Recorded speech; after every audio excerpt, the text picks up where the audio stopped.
Hey, James, how you doing? Good. Better.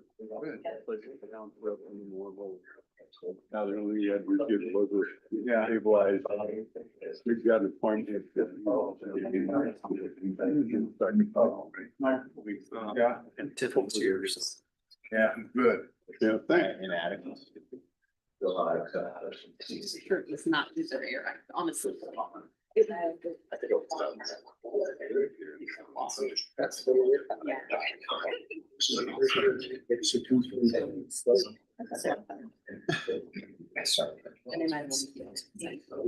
really strong. Oh, are they? No worries. Cool, I like that. Yeah. Doing that. It's gonna be warm next week. I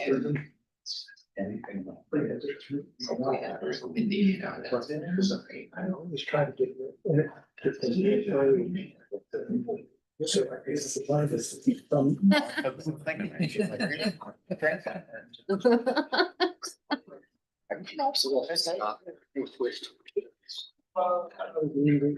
Four sessions, citation. Switching forward. Oh, that's no big deal. Yeah.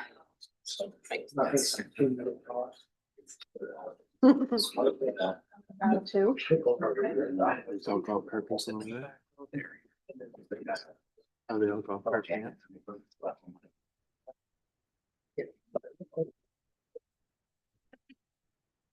They weren't. I was like,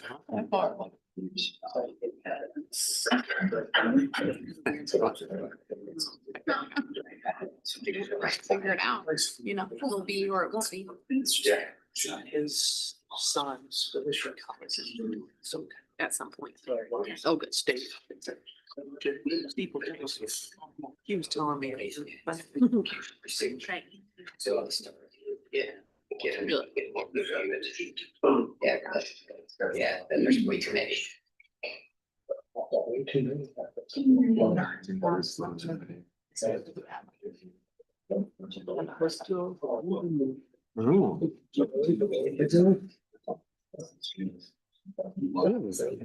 Video. Yeah. This was his ball marker. It's new and Zoom, it makes you, it defaults to that. Yes. Oh, that's funny. We have to flip a coin. That's awesome. It's something else. All right, you guys ready? You guys ready? All right, it's 6 o'clock. We're going to go ahead and get started. This city council regular business meeting for Thursday, May 21st, 2026. It is 6 p.m. Kaylin, would you please call the roll? Councilmember Borjan, Here.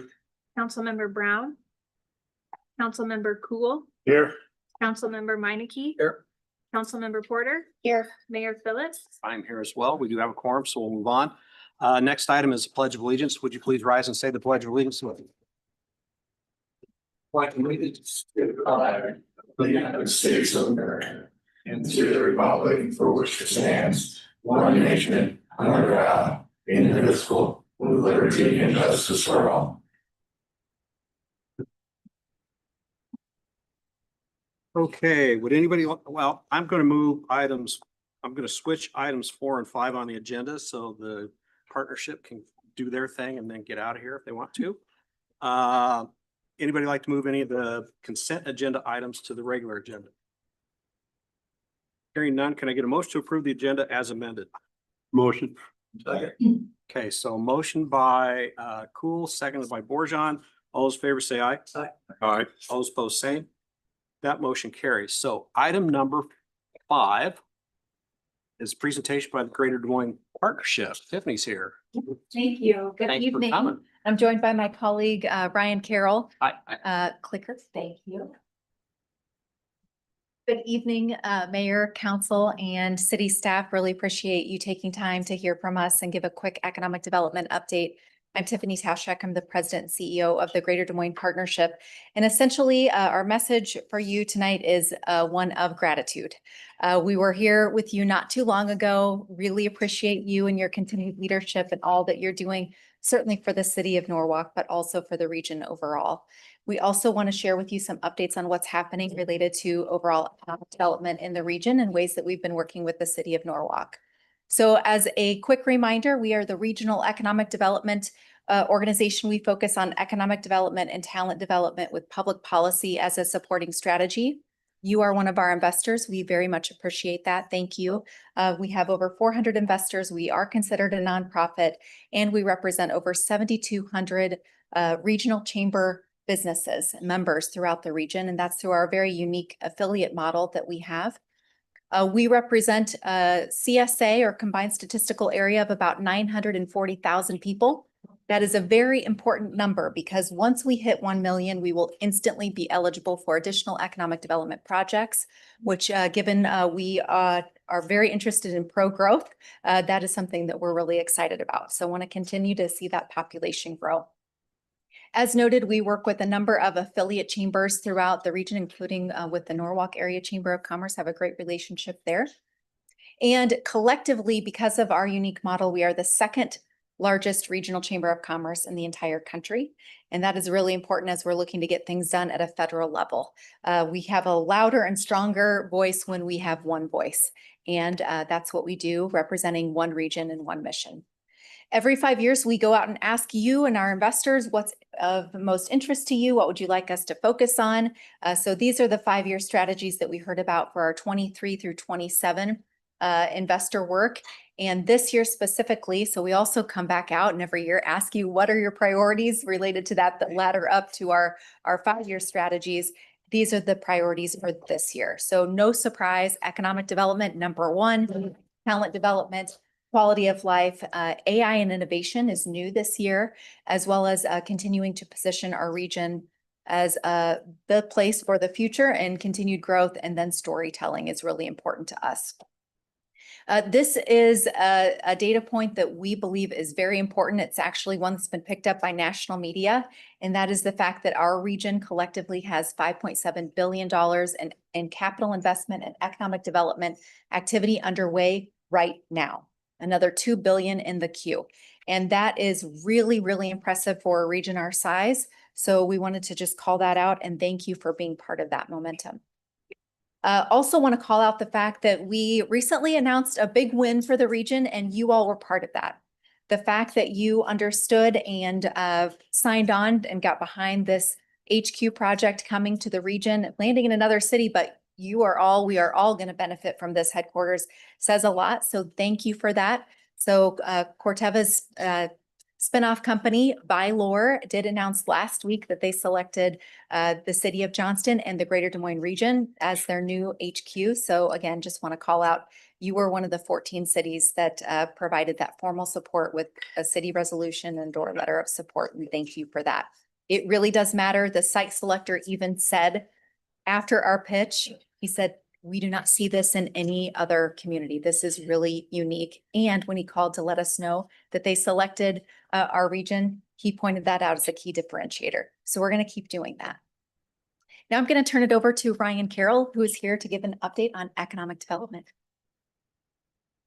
Well, thank you, Tiffany.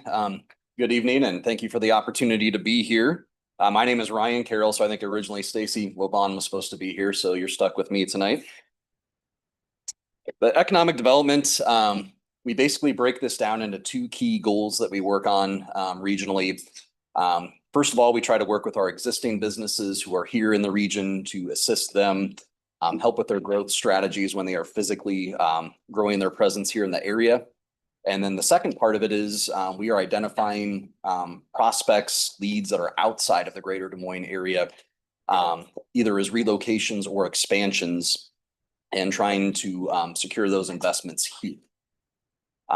This slide just kind of shows that the organization was founded in 1999. So this is the total impact that has happened over the course of time. So a lot of capital investment, square feet, and jobs have happened during that time frame, and appreciate working with your team to help make that happen.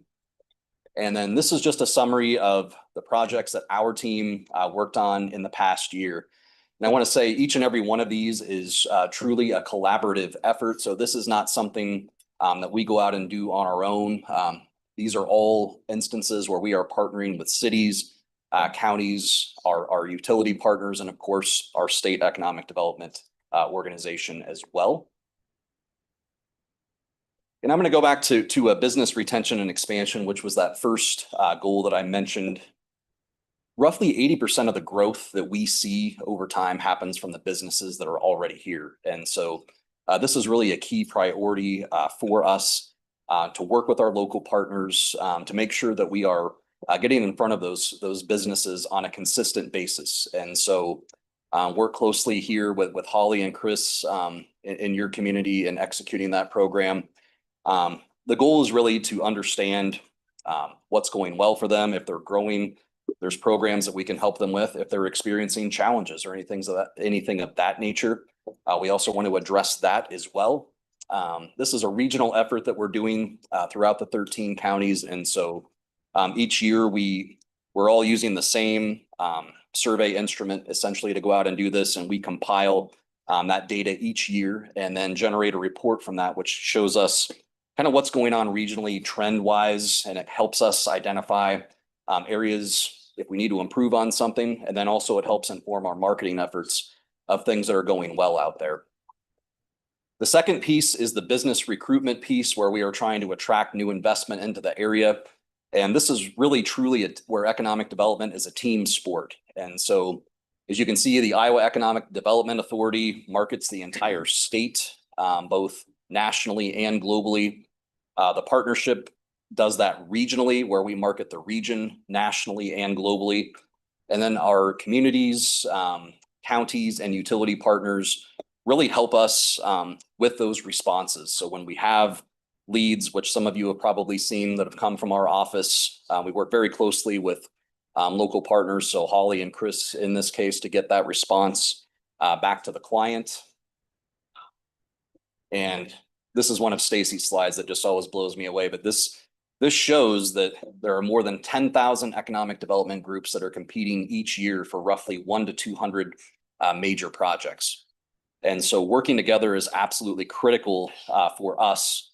We all have to be on the same page to have the best response we can possibly have. It's called site selection, but when we work with site selection consultants and businesses, it's really truly site elimination in terms of how they view it. And so it's critical that we put our best foot forward. And again, it's great working with your team here on those opportunities. And obviously we've been pretty successful in that. So who do we market to? We have 6 key target industries. As you can see, advanced manufacturing is the first one there. Obviously, Michael Foods, Windsor Windows here in the community are 2 key players in that. Also, insurance, financial services, ag innovation, logistics, data centers, and technology are really the crux of who we are marketing to. And the marketing efforts that we do regionally, as you can see, I'm not going to go through and list all of those off, but we attend a lot of trade shows and conferences that are industry specific. So those 6 areas that I just mentioned are key to that. And then we also attend all the site selector events really throughout the country to keep the region in front of those folks. And then we do 6 recruitment trips each year to larger markets where we are looking for new investment opportunities. And then we are also meeting with site selectors in those major markets and then doing some headquarter visits as well. And so when you look at lead generation and kind of how that happens, as you can see on the left there, last year, we had a significant amount of that came from our office.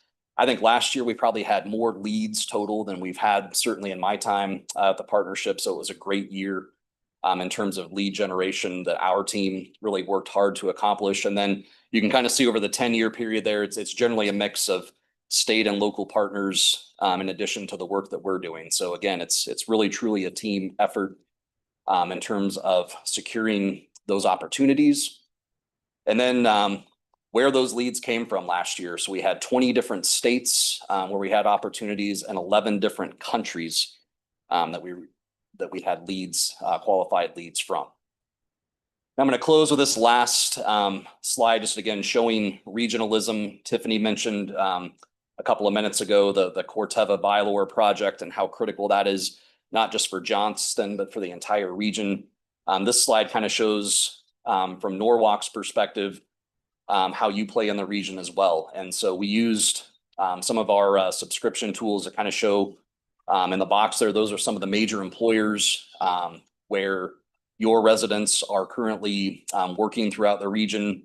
And then you've got a little over 2,000 workers that are coming from the region into your community to work each day as well. And so roughly about 25% of the people that live in Norwalk also work in Norwalk, which is kind of interesting. So with that, I will turn that back over to Tiffany.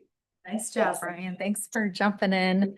Stacy had a family situation arise, so her apologies. I know she would have been happy to be here. Thanks for stepping in. So I'm going to just fly through talent programming really quick here. Feel free to jump in with any questions. But as mentioned, economic development, talent development are our key areas of focus at the Greater Des Moines Partnership. On the screen are just a few of those programs and initiatives that our team runs and manages. So that's everything from K-12 to internships to current workforce and attracting workforce and retaining workforce as well. We have a number of tools that we utilize, including this, the DSM USA Welcome Guide that our team put together. And I'm happy to report that Norwalk is featured in this guide. We utilize this as we are marketing the region to prospective talent, and then those new talent who have moved here, we share this with them and get them connected in the region. So City of Norwalk is highlighted, and specifically also Warrior Park is referenced. So I wanted you to be aware of that. We also have a program called the DSM MVPs. These are super ambassadors, if you will. These individuals have raised their hand and volunteered to help us attract talent. So they'll meet with talent virtually that are considering moving here. And then they will also meet with talent either virtually or in person if they're comfortable with talent that have just moved here. So you have 2 Norwalk residents that have raised their hands and volunteered to serve on this. So wanted you to be aware of that you are well represented in the pool of volunteers, and they're doing a great job so in your city. We also continue to focus on that needed connection of rural, urban, suburban, knowing that we all need to be working together and grow together. Want to call out and again, thank the mayor for participating in many ways, but especially in the regional summit on our mayor's panel last year. Really appreciate that. That is the favorite for the event. We've heard that over and over again. That is the favorite piece of the event. And we just continue to appreciate the ongoing connections that we have with you all and your team. They do a great job. Small business support, obviously also very important. To Ryan's point, our greatest opportunity is helping our existing businesses grow. So we want to continue to invest in those small businesses, and wanted to call out and share with you that there are a number of businesses, local businesses located here in Norwalk that are involved in the partnership in different ways. So one example is very recently, one of your small businesses, Zima and Zeeks, participated in our Spark DSM incubator program. This program is free to any of your small businesses, any of your businesses that are looking to learn how to scale up and refine their business.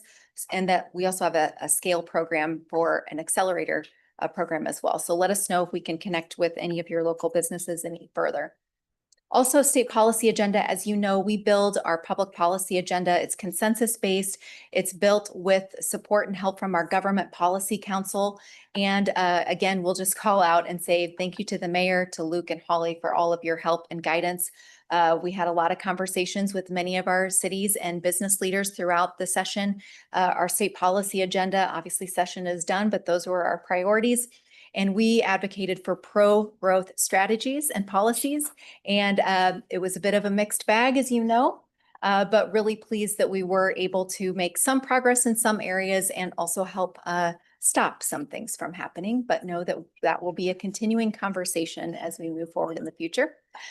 Federal policy will be flying into DC with about 170 leaders from around the region in just a couple of weeks. So appreciate your continued involvement, and hopefully you can join us again this time around. We're headed out on June 3rd.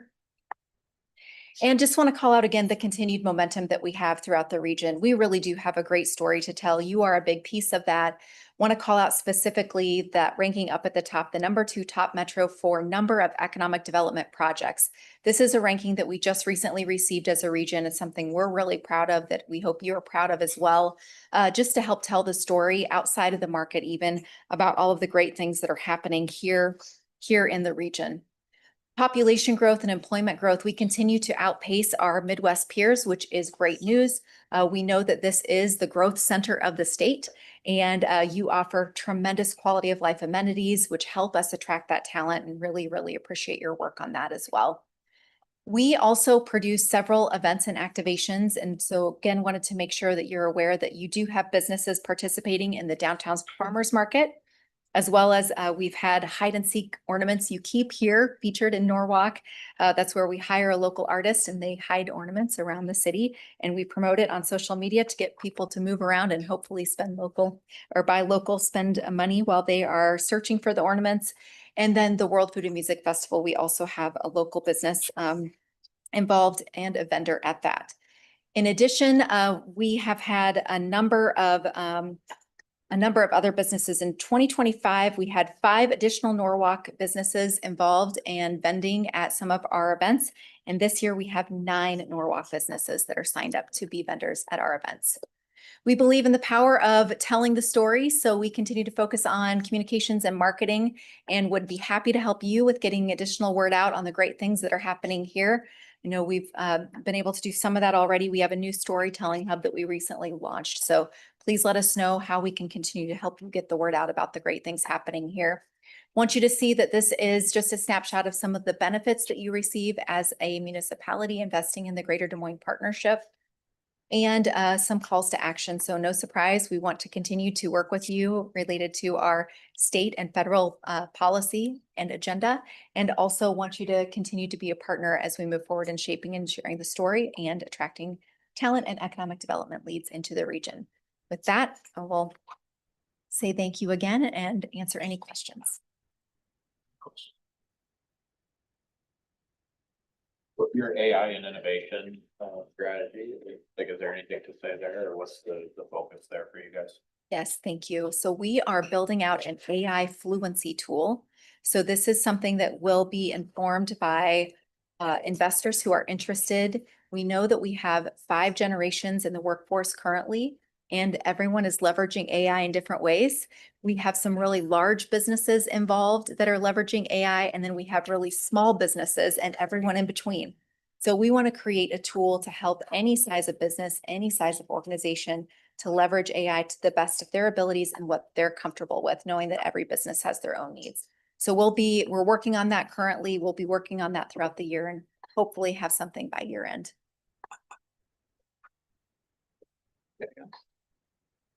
Thank you, Tim. Thank you, Mayor.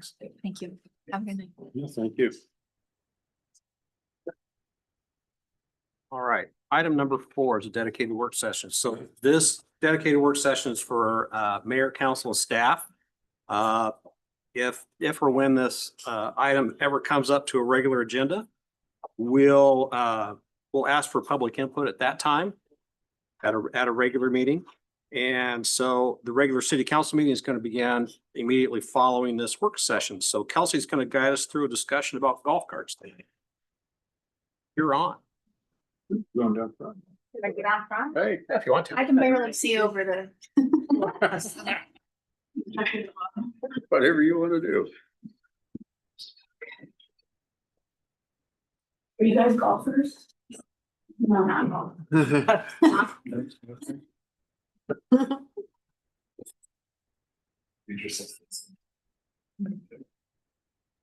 So speaking of AI and innovation, I, over months, do I need to introduce myself first? Okay, yeah. Kelsey Porter, 2715 Blooming Heights Drive here in Norwalk, City Council. So speaking of AI and innovation, after months of research on what other communities are doing, what's working, what's not, and basically combining all of this, instead of hearing me rant and ramble, following some slides, which we regularly do, so I thought I would bring something new to the topic tonight. So without further ado, I have a video that AI helped me make, thanks to Notebook LM. And it sounds like Luke's obsessed with the Notebook LM now, so Yeah. welcome. He's new to that. You can actually thank my husband, he's a nerd. But yeah, so I guess we'll start with that. And then I'm happy to answer questions if anyone has any, and kind of go over what my recommendation is personally at this time. So you just have to give me a minute to make sure all of this works.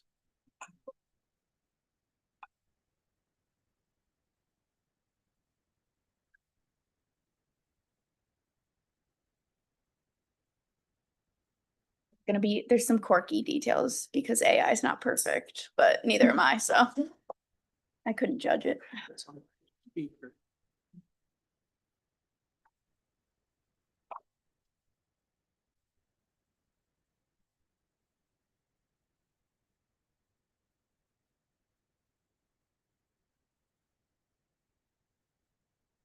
Explainer. Today, we're diving into a really hot municipal topic, the feasibility of legalizing and strictly regulating golf carts on Norwalk's public roads. Specifically, we're looking at allowing them in zones with speed limits of 25 miles per hour or less. We've got some fascinating data to cover regarding safety, infrastructure, and exactly how our neighboring cities are handling this. So let's just get right into it. Okay, let's dive into this agenda real quick. First, we'll ask the big question, why regulate carts at all? Then we'll compare policies across the metro area, look at the state law baseline, break down the proposed local safety requirements, and wrap up by weighing the pros and cons. Simple, straightforward, and it's going to give us a complete 360-degree view of this proposal. Section 1. Why regulate golf carts? Well, we have to start by acknowledging the elephant in the room, the unregulated usage that's already happening right now in our community. Look, here's the reality of our current infrastructure challenge. Residents are already driving golf carts around town. But because we don't have a legal framework for them on the streets, folks are driving them on residential sidewalks or illegally on the roads, basically completely unchecked. So by passing an ordinance, we aren't creating some brand new behavior out of thin air. Instead, we're actually giving the city the teeth to enforce strict safety rules on something that's literally already happening. And that brings us to a really fundamental point about urban planning. To quote a widely accepted standard, streets are engineered for vehicle loads. Sidewalks are not. Think about it. Sidewalks are for kids playing, walking the dog, going for a jog. They just aren't built for motorized carts. If we want to make our sidewalks safer, we actually need to move these carts off them and onto the streets, where the infrastructure is actually designed to handle motorized vehicles safely. All right, section 2, metro area policy comparisons. Let's zoom out a bit and see how this all fits into the broader regional picture. The good news is we really don't have to guess how a policy like this might play out. We can just look right next door at the rest of the Des Moines metro. Analyzing our neighbors gives us a super clear, data-informed precedent. It basically shows us what works, what doesn't, and how towns just like ours handle this whole thing safely and effectively. Now, this brilliantly illustrates the split and how cities handle this. Notice the demographic divide here. You've got your massive commuter hubs, places like Waukee, Ankeny, and West Des Moines, pulling in populations of 34 to 75,000. They absolutely do not allow golf carts. But look at the communities closer to our size, places like Pleasant Hill, Indianola, and Carlisle, ranging from around 4,000 up to 16,000 residents. They actively permit them as long as they follow some strict regulations. Let's zoom in on a few of those smaller towns, starting with Carlisle, which has about 4,300 residents. They allow golf carts, but you have to get a $25 city permit and show proof of liability insurance. They also have strict road rules. For instance, you absolutely cannot drive along a primary road extension, like Highway 5, but you are legally allowed to cross it. Now shifting over to Pleasant Hill, a town of about 10,000 folks. They recently revamped their framework. They charge a bit more, a $100 registration tag that's good for 2 years. But crucially, they mandate some serious safety upfits. We're talking rear view mirrors, headlights, brake lights, and turn signals. They want to make absolutely sure these things are highly visible. And then there's Indianola, the largest of the three at roughly 16,000 residents. Interestingly, they don't require a registration or permit process at all. They just allow them on streets up to 35 miles per hour. But don't let that fool you. They still heavily enforce safety via traffic stops. You've got to have a valid driver's license, an SMV or slow moving vehicle sign, and a tall safety flag for visibility. Moving on to Section 3, state law and road restrictions. Because at the end of the day, all these local rules have to be built on top of a non-negotiable legal baseline set by the state of Iowa. Under Iowa Code 321.247, the state already lays down some pretty strict ground rules for golf carts on city streets. The state mandates that anyone driving one has to have a valid driver's license. It also requires basic safety gear, that's slow-moving vehicle sign, a bicycle safety flag, and adequate brakes. Plus, state law says you can only drive them during daylight hours, sunrise to sunset. So, to quickly summarize those state parameters, besides the daylight rule and the SMV sign, the road restrictions are absolutely critical here. State law strictly prohibits driving a golf cart along a primary road extension going through a city. You can cross one directly, but you can't cruise down it. And here is the real kicker. The state explicitly gives cities the green light to add our own, stricter local safety requirements right on top of this baseline, which perfectly tees up Section 4, proposed local safety requirements. This is exactly how Norwalk plans to use that state-granted authority to enforce some incredibly strict standards of our own. What's really fascinating about this proposal is how it completely transforms a basic stock golf cart into a legitimate, safe neighborhood vehicle. Norwalk would require some major mandates beyond state law. For example, there has to be a dedicated seat for every single passenger, so no hanging off the back or overcrowding. And street usage would be strictly capped to zones of 25 miles per hour or less, keeping them safely in our slower residential neighborhoods.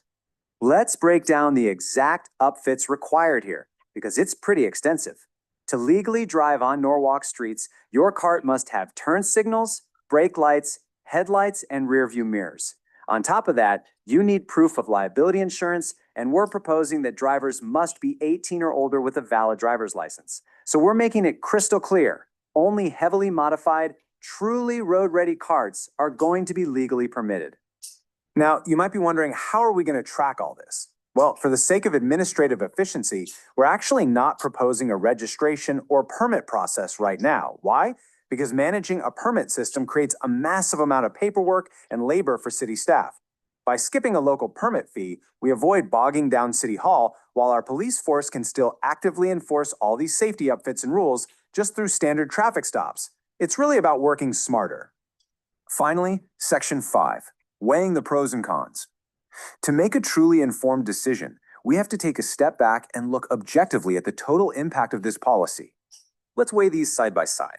On the pro side, we get safer sidewalks for our pedestrians. It really fosters that welcoming, small-town vibe, and passing a law actually forces the standardization of safety equipment. On the flip side, the cons are real. Carts naturally travel slower than cars, a stock model lacks basic safety features like doors or seatbelts, and they're wider than e-bikes, making them a bit tougher for cars to pass. Our goal today is to objectively show how smart regulation is the exact tool we use to mitigate those cons. Expanding on those pros for a second, allowing golf carts really leans into that community feel that so many residents absolutely love. And think about this. Their speed is pretty much the same as the electric bikes we already allow on our streets, but golf carts are much larger, which makes them way easier for other drivers to spot. Plus, we already allow UTVs. By creating a solid regulatory framework, we're giving residents a real incentive to install proper safety equipment on the carts they're already driving anyway. That means a safer environment for everyone. But we can't ignore the cons. There are totally legitimate concerns about the safety of driving a bare-bones stock cart and the worry that kids under 18 might treat the streets like a rule-free playground. But here is the thing. Regulation actually solves this. By legally requiring drivers to be at least 18 with a valid license, and by mandating strict equipment upgrades like mirrors and lights, we completely eliminate the danger of some unregulated stock cart being joyridden by a minor. So I want to leave you with a final, somewhat provocative question to chew on. By actively regulating instead of just ignoring the issue, can we transform an infrastructure hazard into a safe, locally governed small-town asset? Legalization doesn't mean it's a free-for-all. As we've seen throughout this explainer, regulation is actually the necessary mechanism to enforce public safety and restore order to both our streets and our sidewalks. Thank you all so much for taking the time to engage with this explainer today. I really hope this structured look at the data, the regional comparisons, and our proposed safety mandates has been informative and brought some clarity to the issue. We'd love to hear your thoughts, So we now invite any questions you might have regarding these feasibility guidelines. Thanks again. No, the budget wasn't big enough to hire Luke. Okay, so I wanted to go over the cons real quick that the video talks about. It kind of debunked in the video the con of like kids under 18 playing around and messing around with golf carts by making it the age 18 and up with a valid driver's license. I think that solves that risk and potential issue that I think maybe we've had in town before.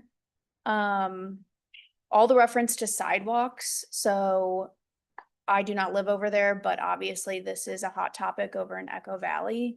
I know the original plat was designed with wider golf cart paths in lieu of sidewalks, or however that was originally drawn out, but it's definitely become something much more than that. And I think that that's a problem. There's a lot of walkers and runners on those paths, and a motorized vehicle of the size of a golf cart, in my opinion, should not be on there. And then, yeah.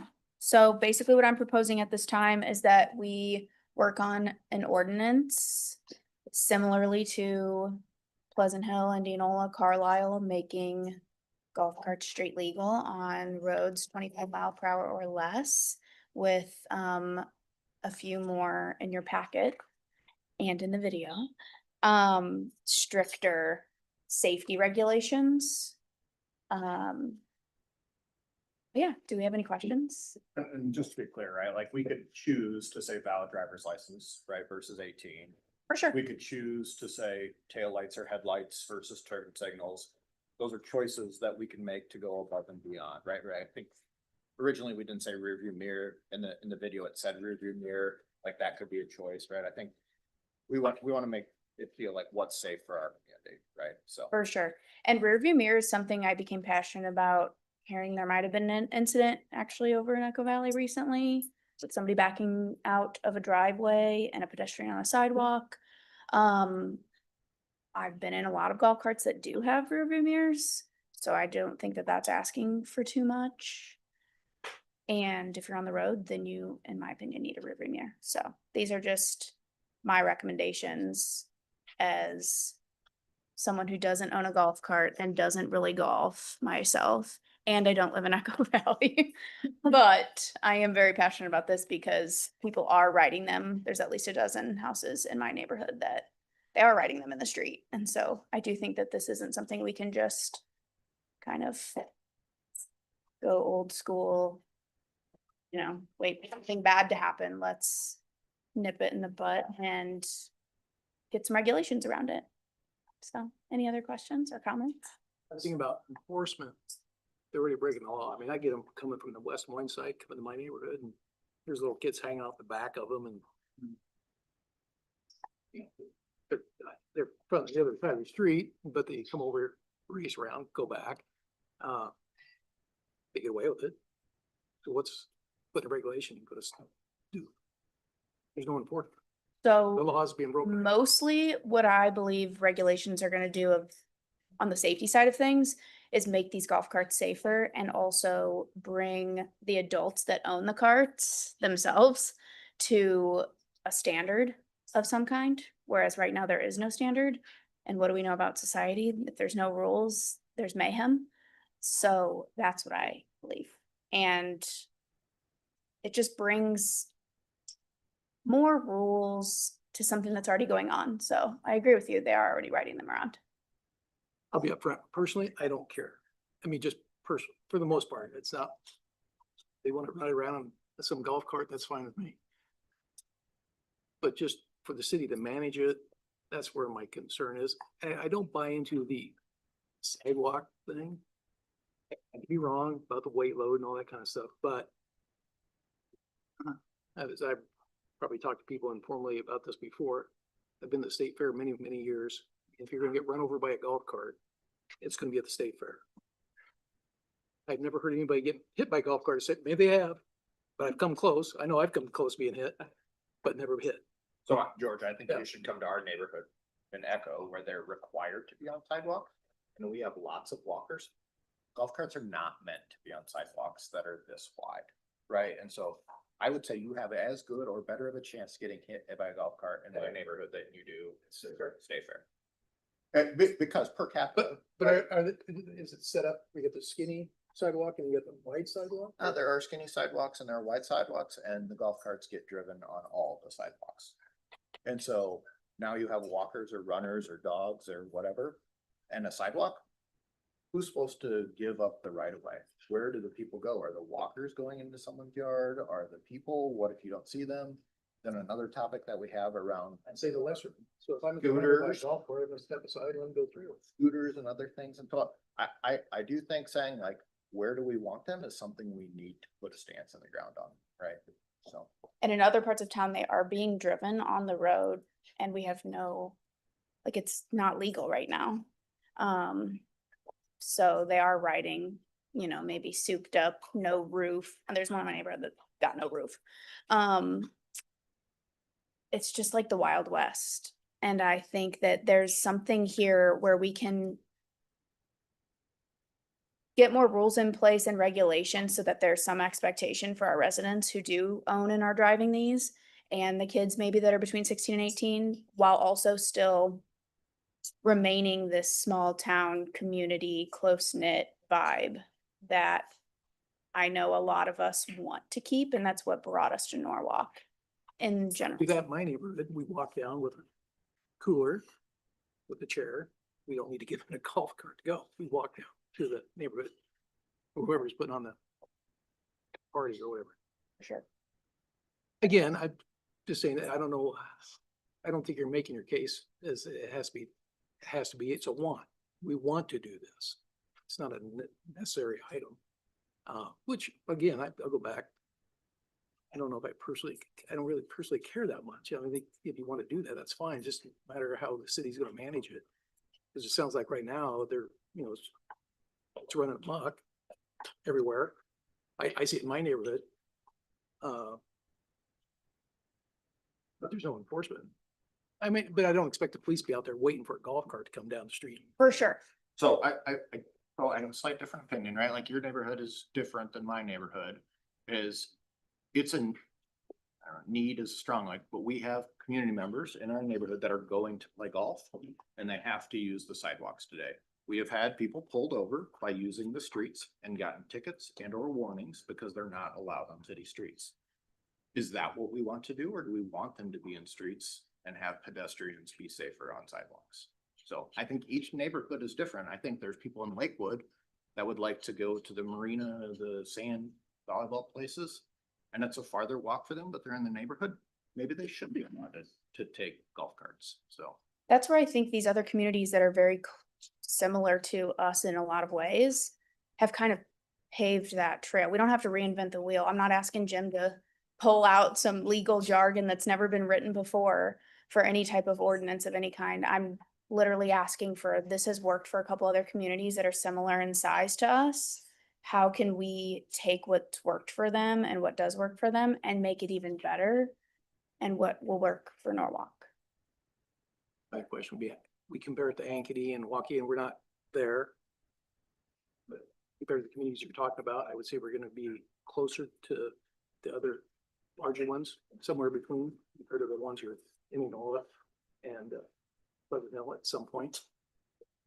So, and maybe we'll grow with it. I'm just trying to be the devil's advocate here. For sure. This is a work session, so Yeah. we're trying to try to throw everything at you I possibly can. and I think it's a good question, George, of, you know, those like Indianola, 35 mile an hour, like, do I want to be driving down a road that's 35 mile an hour in my golf cart? Probably not. Like, I think this is a good compromise of 25 mile an hour. That lessens the risk in my opinion, but. Well, my understanding, most traffic accidents, cars, are really close to home. Been close to home and having that happen to me recently. I believe it. So, with that said, I hate to get hit by a car at 25 miles an hour with a golf, like being in a golf cart. And I find it ironic how spot another vehicle. as well. How much money we spend on safety for cars, and airbags, seat belts, and thank God I had a seatbelt on, it was, you know, you're forced to basically, which is fine. It's great. And now you have unseatbelted people in golf carts running around, you get hit by a car at 25 miles an hour.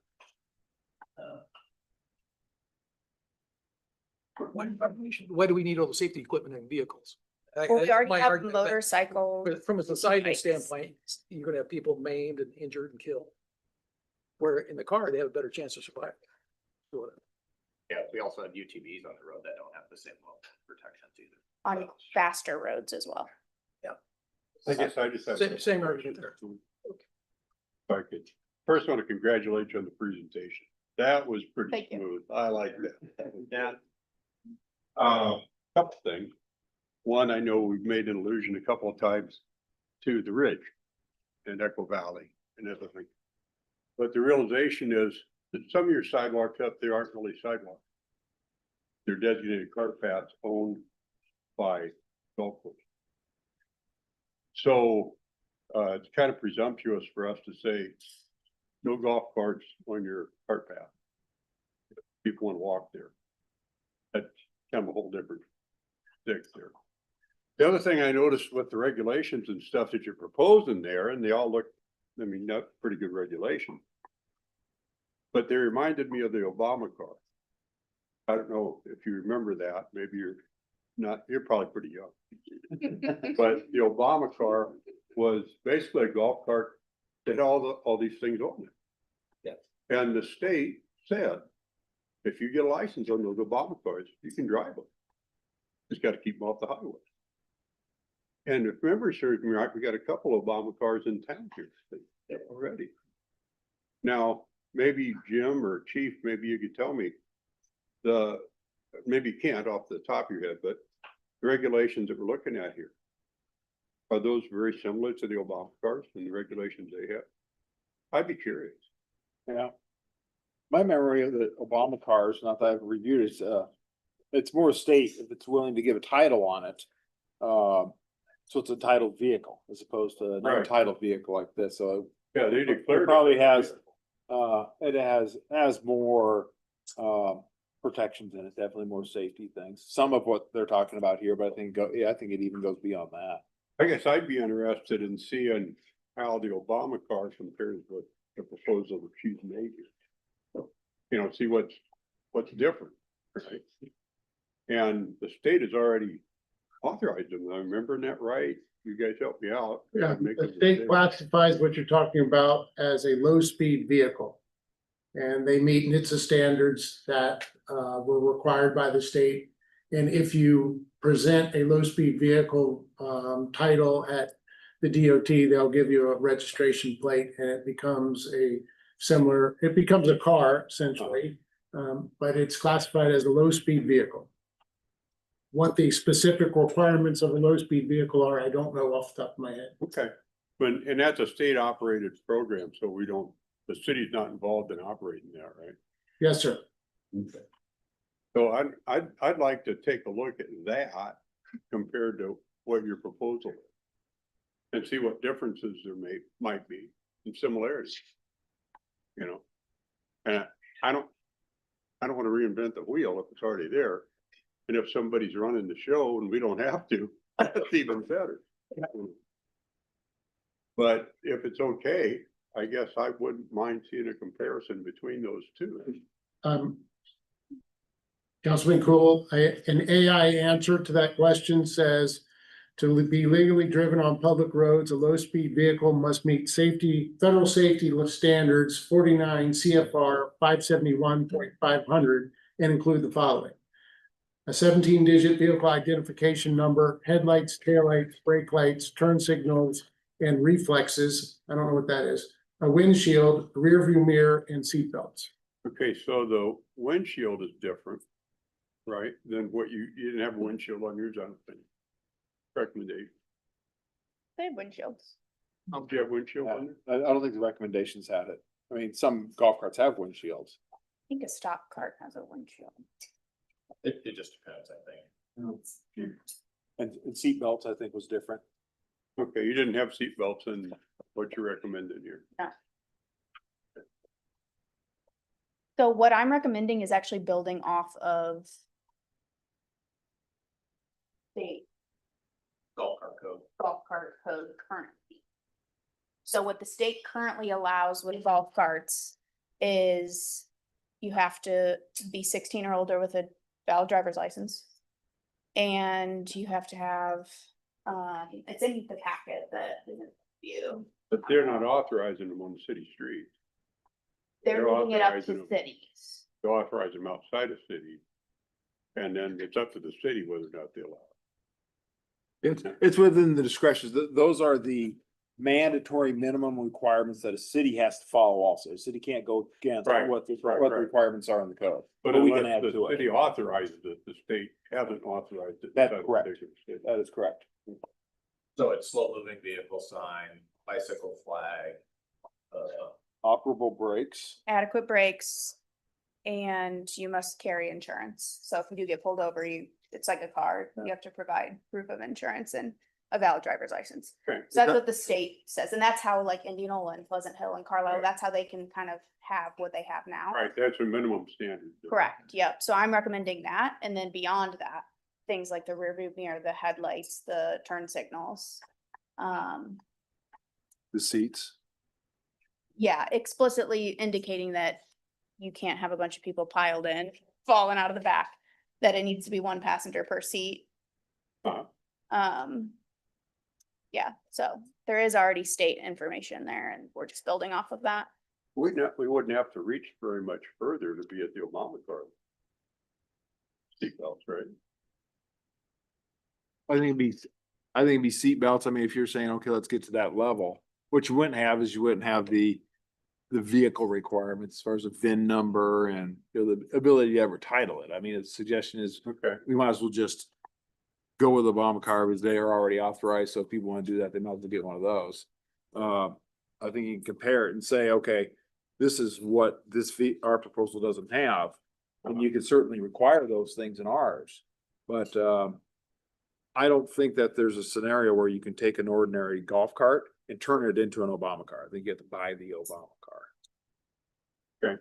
That's where it becomes a whole new vehicle, whereas the golf carts that are out on the street already illegally driving around in Norwalk can upfit to become what this says, Uh-huh. in my recommendation. Not too difficultly. So. Okay. And then I'm also recommending, just to reiterate it again, no permitting or tag system of any kind. I think some of my research indicated that maybe some cities do that because they think it's gonna be a little bit of a money generator of some kind. Uh-huh. But it's not the juice ain't worth the squeeze, from my findings. Yeah, I think the police department should always use more things to do. Well, they're already doing it because Right. it's not legal and they're on the streets, Yeah. so. And proof of insurance, the state requires proof of insurance. So if it's on the street, it's still a motor vehicle operated on the street, so proof of liability insurance would be required. Luke and I have also been in contact with representatives that around the golf cart ordinance as it stands today. And having it be something that's discussed because it describes sun up to sundown operation. It doesn't talk about headlights or taillights. And is that something that they would modernize in the transportation department, like as they go forth? And I thought that seems realistic as now more golf carts have headlights, taillights, and could increase or the operation hour. So you say that there's a topless golf cart that's operating currently. Yes, We put all this in, our level of enforcement does not change. Or as far as cops on the street, what stops that guy from not being on the street anymore? just like any law. I guess it's up to him. But he gets pulled over once and now we actually have rules in place. So now it becomes not It's in place now. which is no golf carts on city streets, right? So now instead of saying, get rid of that vehicle altogether, we're saying, hey, we're meeting you halfway. How about we make it safe for pedestrians, for you? Okay. And I think that that's fair. By the way, I'm with George on this. I don't care one way or the other.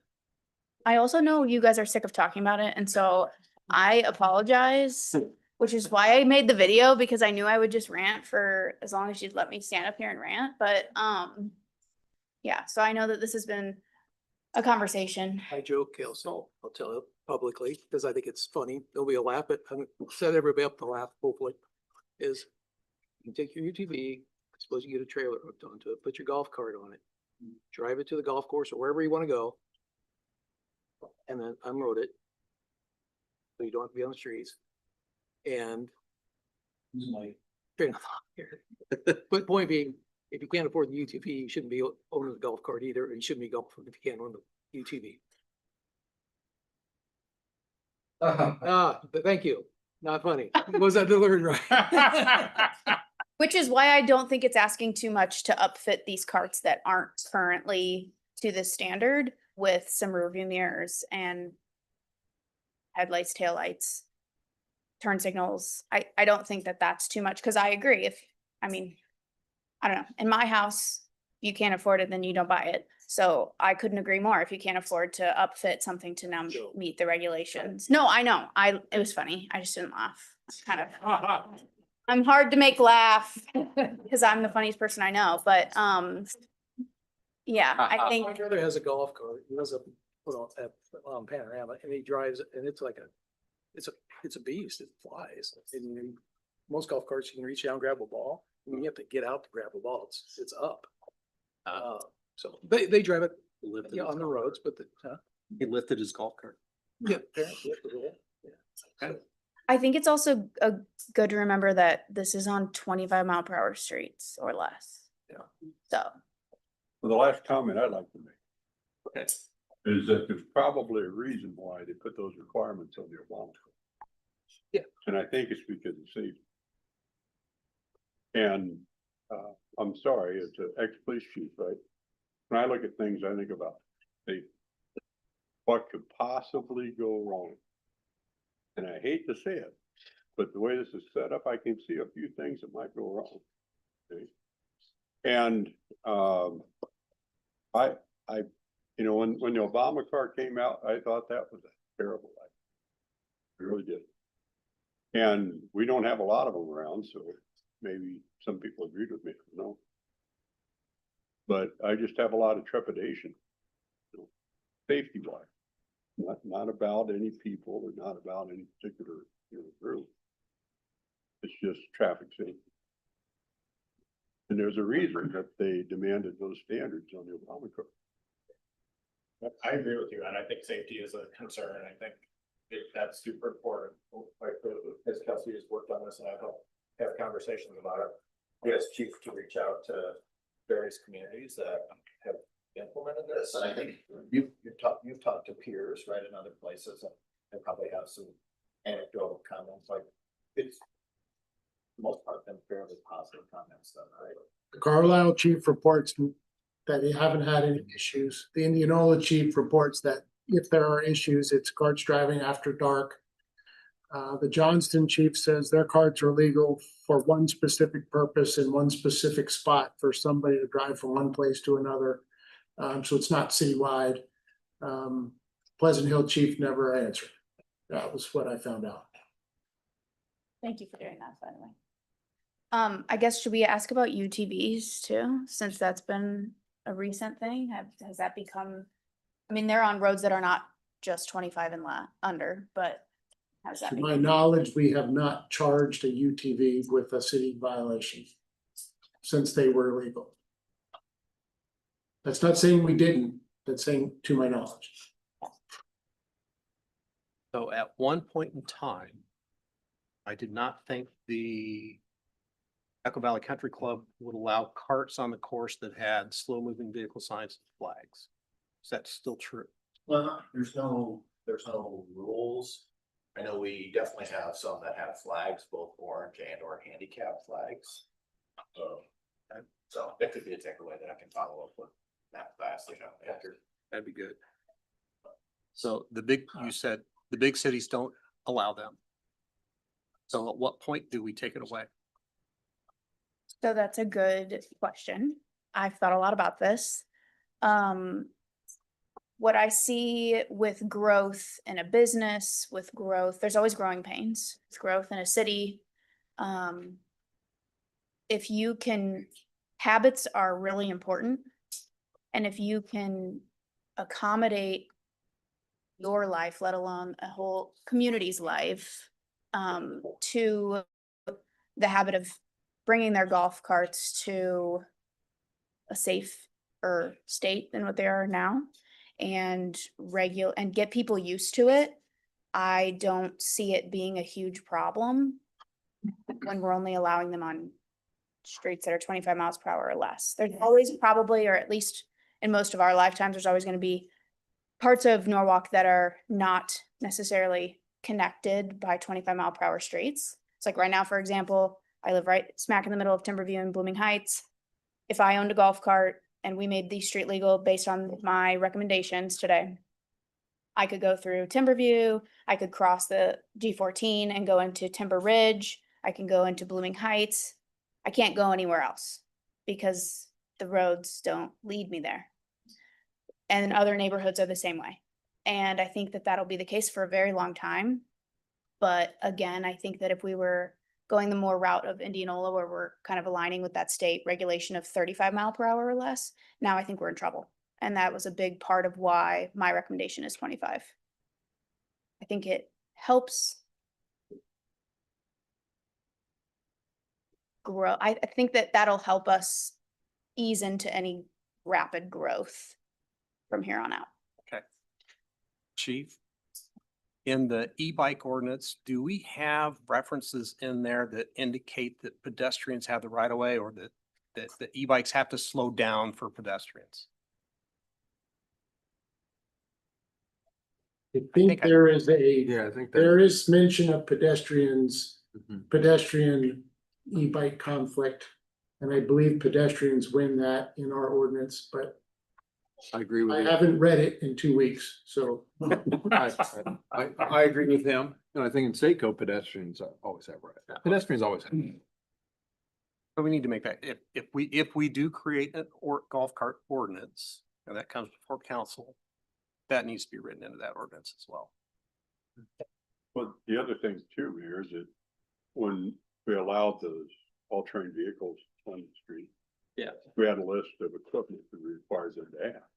Okay, but why wouldn't we require the same stuff if it's going to be on the street? I guess that's my question.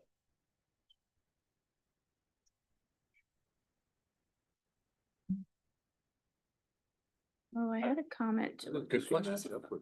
I agree. Yeah, I guess. So the UTV, so you think that the UTV requirements should be, the golf cart should have the same requirements as the UTVs do? We're going to do it because the reason we asked for that or demanded that was to be safer on the street. Okay, right? But then would we allow them at any speed of street? Like, then we're just making them the same as UTVs. So like, I'm playing devil's advocate a little bit here, right? Like, we're saying only a 25 or less, right? So is lower speed a mitigating factor to maybe? In effect, the UTVs are regulated about the same way because they're not allowed to be on those streets that we have that are at a higher rate of speed. They're regulated to the residential areas and the off streets, right? And most of those streets are at 25 miles per hour. No, like I turned in behind one going to Fairway off of Highway 28. Yeah. Driving down Highway 28, right? Like I couldn't drive my golf cart down Highway 28 is what ours would say, right? Right. And I don't think they can drive them down. You can't drive a UTV down Highway 28. Not legally. They did. So there you go, Chief. I had 3 people talking to me at once. I missed one.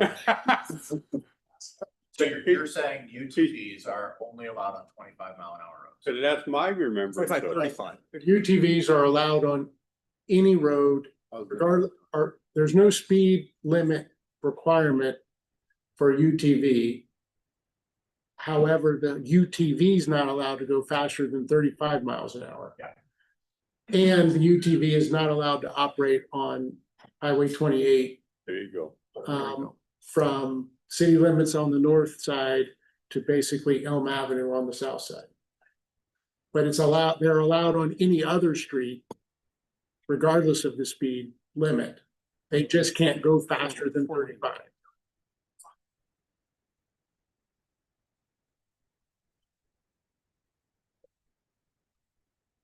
Anyway, those are my thoughts. Well, the one thing about the UTVs, quite frankly, Okay. unless I'm just missing the rush hour or something, but I don't see that many UTVs really drive around. You see a few. There's a couple of them that I see, and they're usually on that street behind the Chevy dealer most of the time. Hang around Mullets in the morning. That's where I see the most of them. Oh, really? Oh, yeah, yeah, that's right. A couple of good old boys up in Mullets. They're there during the day. I looked across the street today, today, and there was two in the parking lot of the auto parts store today. Oh. They're around. Sure. More than you think. I just don't think that you notice them. Yeah, I don't notice them as much now. Any final thoughts? Mayor, before this topic, you had a question or you made a comment about something and it's escaping me. Do you remember what it was? About. I don't, it's Well, totally left I my made a brain. comment, no public input right now. Any public input will come when it. Right. No, it was something that Indianola does and it seems to work for them. But I don't remember. Does everyone agree? Well, I think I agree with Kelsey, and we've talked about this too, like the idea of licensing and registering it, have city staff have to spend time doing that, feels like a waste of money to me, or waste of time and or resources. I agree completely. Yes. I will second or third that. put it on record, that was my recommendation. Yeah.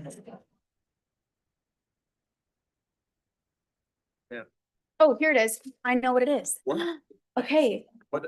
I didn't say anything about Indianola. Okay, so we talked about something to have to do with traffic and like they have to follow the rules of the road and pedestrians first.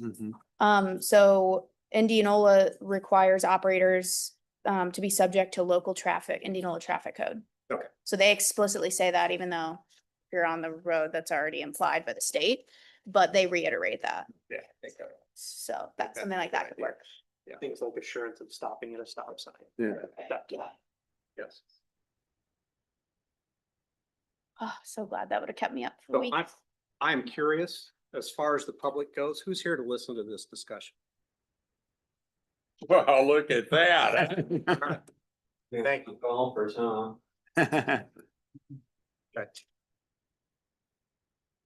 Any other? Okay. Thanks. So I think we'll leave it up to do we want to put it on a future agenda? Can I do that? I thought we had a vote on it. Do we have to vote on it? Yeah. At the end of the meeting. Okay, thank you. You can move it again. Okay. Sure. At the end of the meeting, we got an item that's called future agenda items. Okay.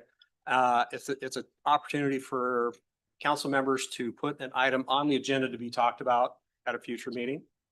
So it's by way of motion. So somebody can make a motion, there'll be a second, and then there'll be a vote. See whether they want to put it on a future agenda to talk about this more.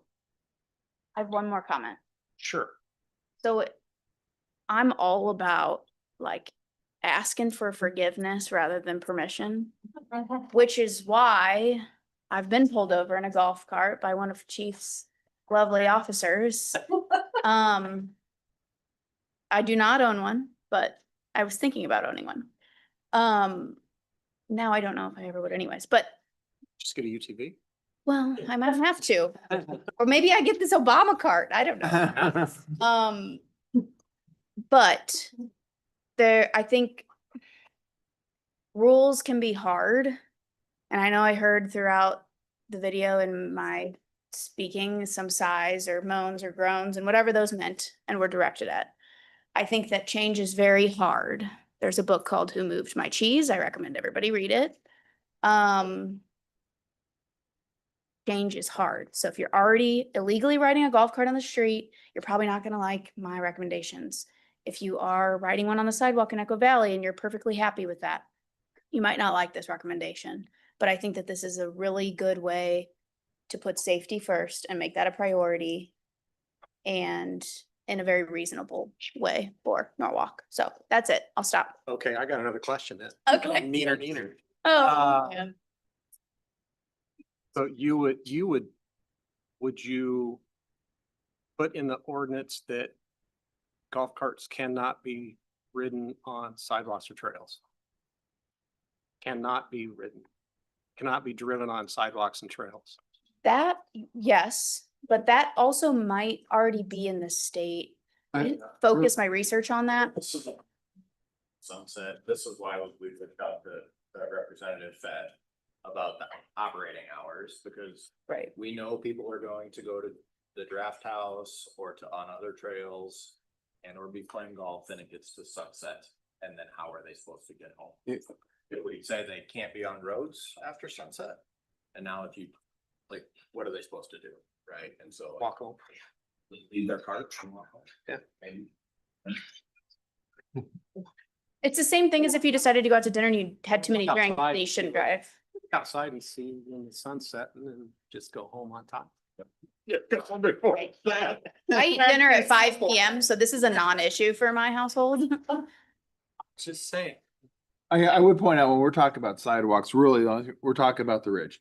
There's every place else, They're just a riding. you can't legally drive them on Right. sidewalks. So I don't give that impression to somebody watching this, or trails. Okay. Yeah, the only place that we're talking when we're referring to trails or sidewalks, we're talking the designed trails in the ridge at Echo Valley Plats. Because that's what they're meant for. That's what they That's originally what they built were for. built for. They were built. and The original put there part. No, the whole thing is built to have parts. Because there's a townhome community inside of Echo. Yeah, there's townhome community does not have that. And doesn't have that. Got a private Drive those in the street. No, it's like, private street. I don't think that's private street. It's not private. No.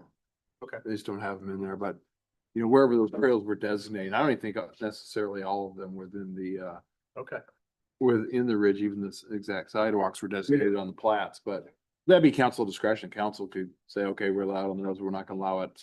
You know, if the trails aren't safe and the, besides the trails aren't safe, they're probably not safe in the dark either. You know, council could take that, could change that if they wanted to, or not. But I think we'd want to take a look and just see, cause some of those sidewalks up there are cart paths. And they were built by the golf carts to service. I don't think the ones that we're talking about, I think all the ones we're talking about are public sidewalks. I don't believe any of the paths you couldn't get to where you need to go on the road. Like, I don't think there's anywhere you'd be landlocked beyond where the path is and where the roads would be if we made them legal to drive in the road. Okay. I think that's what Councilman Cool is getting at. All right. Correct me if I'm wrong. Yeah, there are houses that don't have access to cart paths, right? And so they actually have to cross or get on roads, et cetera, like, so. There's exceptions to what Capola did with us there as well. Okay. So- Right. Thank you. Thank you. Nice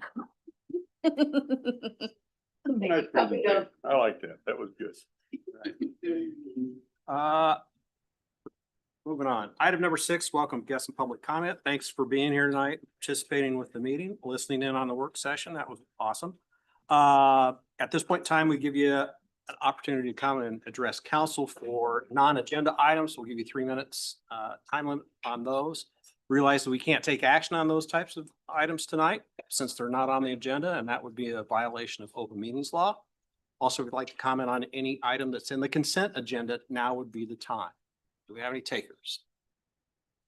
Some people could comment, but they want to. Some people could comment on golf carts as well. You want to comment on golf carts? Come on up. Please state your name and your address. Yeah, Eric Larson, 9417 Bellflower Lane. That's the newest street out of Echo Valley.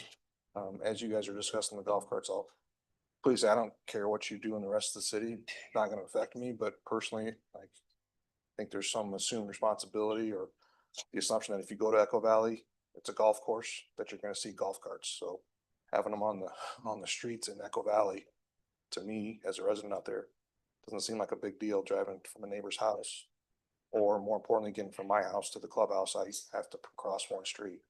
Doesn't make sense to me to get on the sidewalk and make the lady walking her dog or the kids with their scooters have to move aside, or we have to make decisions on who's going and whatnot. So I think specifically for the ridge where all of us live at, driving on the streets makes sense because over half the people out there have golf carts and we look for golf carts. So Yeah. that's just something to consider when you guys are moving forward with this. So All right. potentially the Echo Valley Ridge could be an exception to the rule, and that's the only place you can drive them on the street because it makes the most sense in the neighborhood to drive them on the street. So that's my comment. All right, thank you. Thank you. Anybody else? Yeah, come on up. So, I'm Mark Johnson, I'm 2934 Prairie Rose Drive. Mhm. Thank you for your work. We're glad to see that this issue is coming about. I think it always seems to be, well, it's about the ridge. And I don't think it's about the ridge. I think it's about the people of Norwalk. I hope it is. Number one concern from almost everyone that lives up there is safety. And the way the golf cart ordinance is written today, we have to go down a wider sidewalk. And if you, back to your question, Capola didn't build anything up there on sidewalks. When I built my house, I had to pay for my wide sidewalk in the front of it. Nobody came from Echo Valley and say, I'm gonna add on to the cart path. Very concerned. Couple instances in the morning and the evening when people are walking. They're walking their dogs, they got kids in strollers, they got their earbuds in, they're going down the wide sidewalks. And you come up behind them in your golf cart, they have a choice. You can pull off in the grass and go around them, or you can honk your horn and scare the crap out of them, and have their dog run loose or pull somebody down and get hurt. So I think safety is the real key. They won't use the other side of the street. There's virtually no one who walks on the narrow sidewalks side of the street for a simple reason. There's more room for you to walk with your kids and walk with your dog on the safety side. So I think their safety, big concern.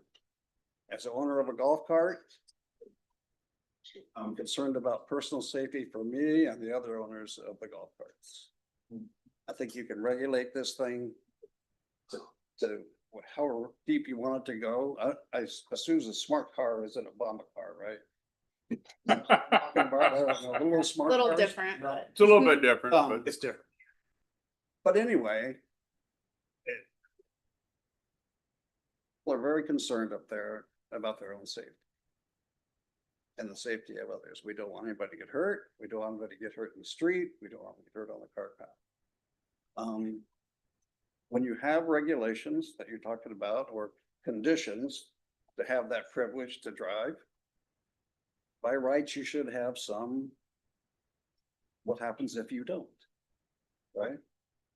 So my recommendation would be if you had an ordinance that's clearly stated, violation of this ordinance has a fine. Okay? And you implement the fine. No different than a enforcement. As far as additional enforcement people go, people are driving on the streets now. Very few use the sidewalk.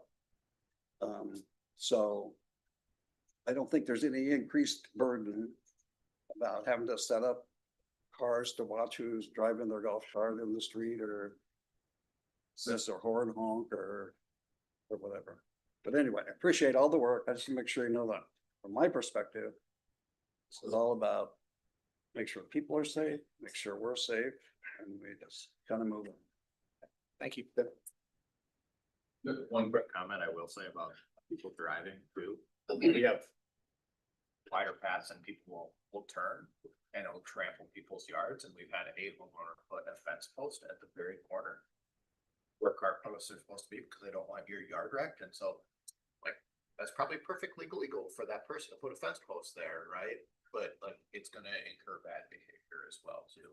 And so I think to his point, there is a bunch of just safety challenges with what's happening today. I think ADA, when they designed that thing, the ADA came by, so now if you go down the cart path to an intersection, you immediately reduce down to a red ADA onto the sidewalk going this way, and one going the other way. And neither one are as wide as the cart path. And right between them is the street sidewalks. So it's kind of a hazard that way. Also, I think that's what you're referring to. The initial concept that we're gonna have cart paths might be great, but I don't think it ended up that way. Thank you.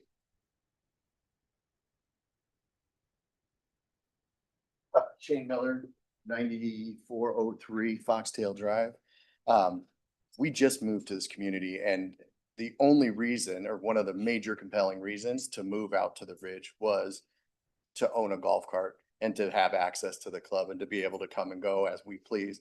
Now, we found by having that access specifically for that event, that's why we joined Echo Valley as well, because we knew we had that option, or we're going to have that option in the future. Now, there's many other communities that we could have chosen, but we landed in Norwalk because of the flexibility and because of the unique community that it does create. So we've traveled over to a couple other people's houses, and it's just much easier to go, from place to place to do that. So there's ease, there's access, but I also think that there's an attraction here. It is something special. It is something unique to have. So if we're talking about economic growth and building talent, this is something that is a hook for a lot of people to come and have this type of community. There's a reason why people migrate down to Florida, right? They want to go down there. They want to get in their golf carts. They want to go 25 miles an hour so they don't have to worry about the hustle and bustle of the world, right? They want to go golfing. They want to go over to their friends' houses. So I think there's an allure here. I think you guys have an opportunity to enhance the city of Norwalk with these ordinances and whatever they may be, because I don't care either. But I love the fact that it is an option where we're at. And so I just wanted to put that on the record that it is unique. It is something fascinating. And it's something that's an allure that you guys have today. And we could probably enhance that in the future. Thank you. Thanks. Anybody else?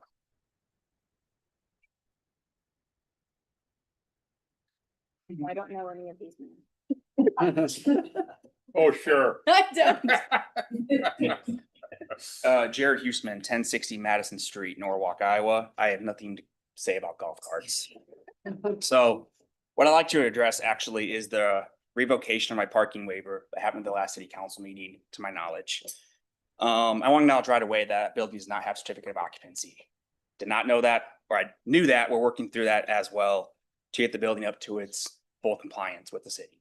Going there right now, waiting on comments from Luke and team to go through that. I was not aware the building was being used how it was. I take responsibility for that. I am the building owner, but I was not aware it was being used however it was. Anyway, what I want to address for the people of the city council here and staff is the parking waiver being revoked. And I think the concerning precedent that was set with it being done the way it was. I have three concerns specifically. The first is the parking waiver is a formal zoning instrument. When it was revoked and being considered, this affects property owner, and a property owner like myself deserves more time and written notification with ample time to review and process, not just simply post on an agenda. The average property owner, myself included, does not check city council agenda daily on the off chance that their property and their rights are being discussed. Without a phone call from a city staff member, I would have no knowledge this was even being discussed at last city council event.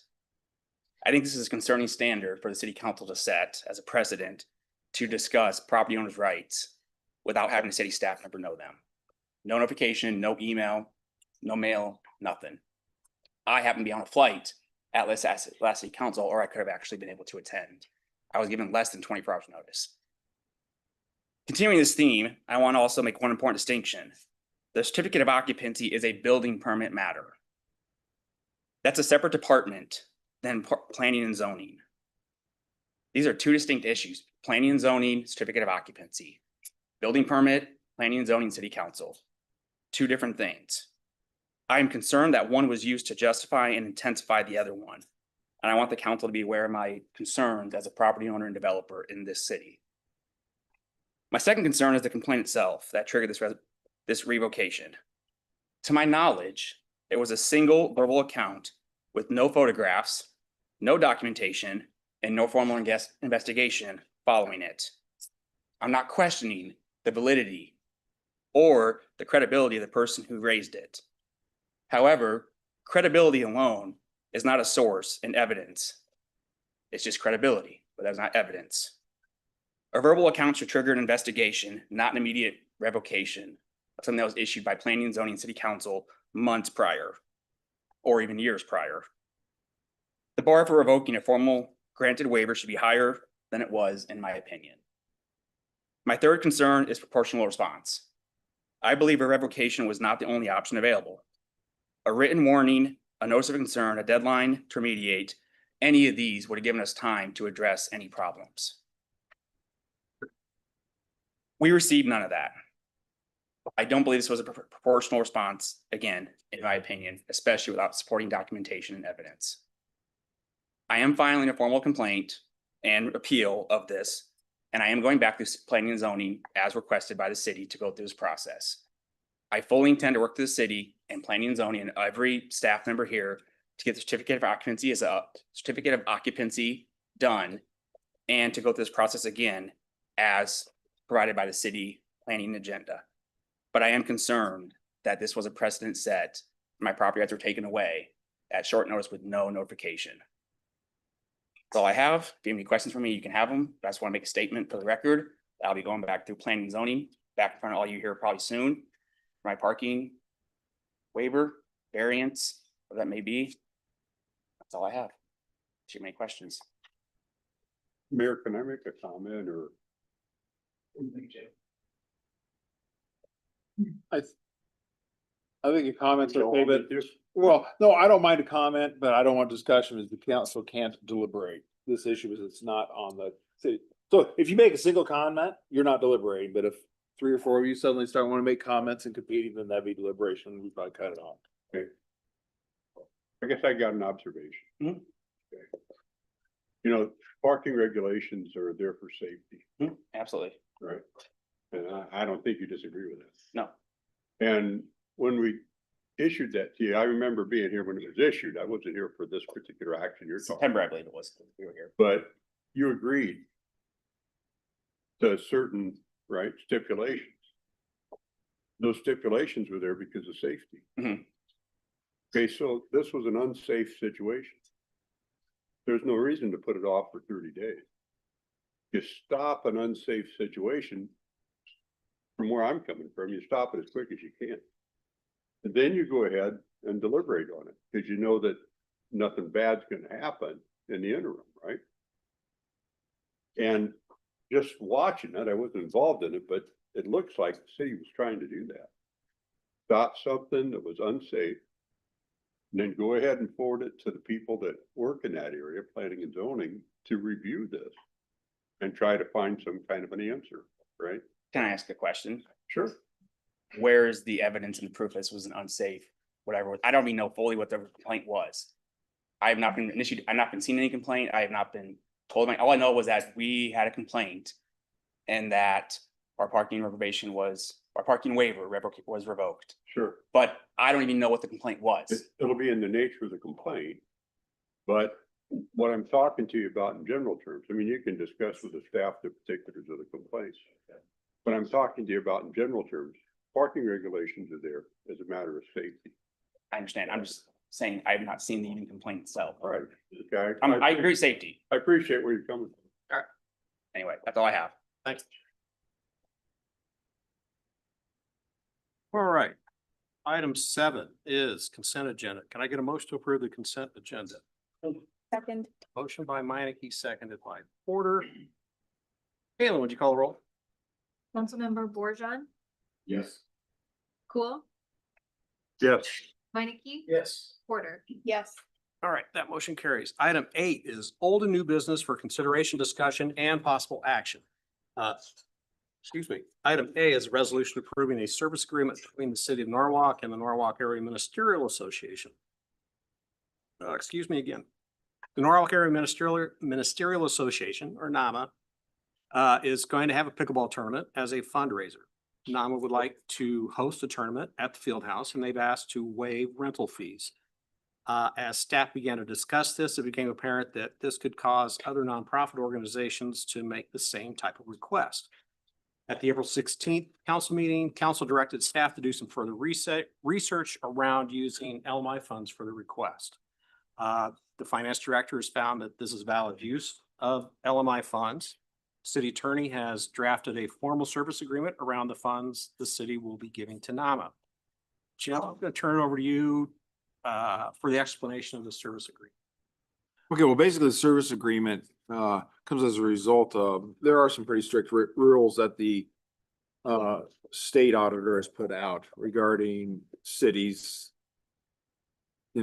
giving money to nonprofits or worthy causes. And basically, since it's taxpayer money, you can't just, city's not allowed just to give it away because it's a good cause. There's a lot of really good causes out of there. And it's, that a lot of people would personally give to, but the city can't just do that because it's a good cause. So really what the city's got to find is that there's some community service or community product that benefits the city with the expenditure of that money. So really what the state requires and what we have been attempting to do on all those type of contracts that we get on is actually create a contract that lays out gives and takes to this. And what this says is that the city is giving $5,000 because NAMA is definitely providing services that is worthy of city services, and that would cost the city money if we did it ourselves. And it's a lot easier to have somebody do it themselves. So it lays out requirements within that contract on what NAMA's got to follow through with regarding the obligations created by the city giving this money. This $5,000 money. That's laid out in the contract. So you're going to see that probably anytime there's a request, really the city council's got to find a good public reason for that, other than, hey, this is a great group, we should give them money, because that's not the excuse. The reason why would have to be there is a benefit, a give and take, fair market value that the city's getting out of the money going out. But kind of creates a criteria on public-private partnership for particular services. That's right. Right. And if you notice in the contract, we have those requirements in that contract that lays out obligations of them. So the contract really kind of becomes a criteria or almost a policy. Is that how we should think of it? Well, no, I think it's more just, it's a contract. It's like as though we're hiring a third party to do something. In application or consideration for other groups that might come before. Yeah, but yeah, they would have to be providing a public benefit, and the city would have to, the council has to decide that, we are getting a benefit for it. It's not just, hey, this is a good cause, we should give it to them. It's like, okay, what are we getting out of this deal? But it's got to be a two-way street. Right.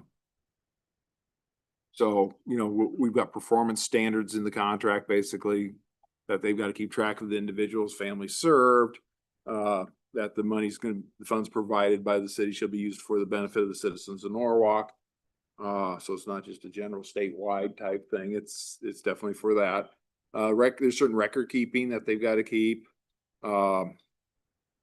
And so it talks about how they provide direct financial assistance on behalf of economically disadvantaged residents, including but not limited to energy assistance, food and or personal property, pantry services, housing support, and other localized services. And all those things are, the city council can find that that's a benefit to the city, and that's something the city would have to do otherwise. So now we got a group doing it for us.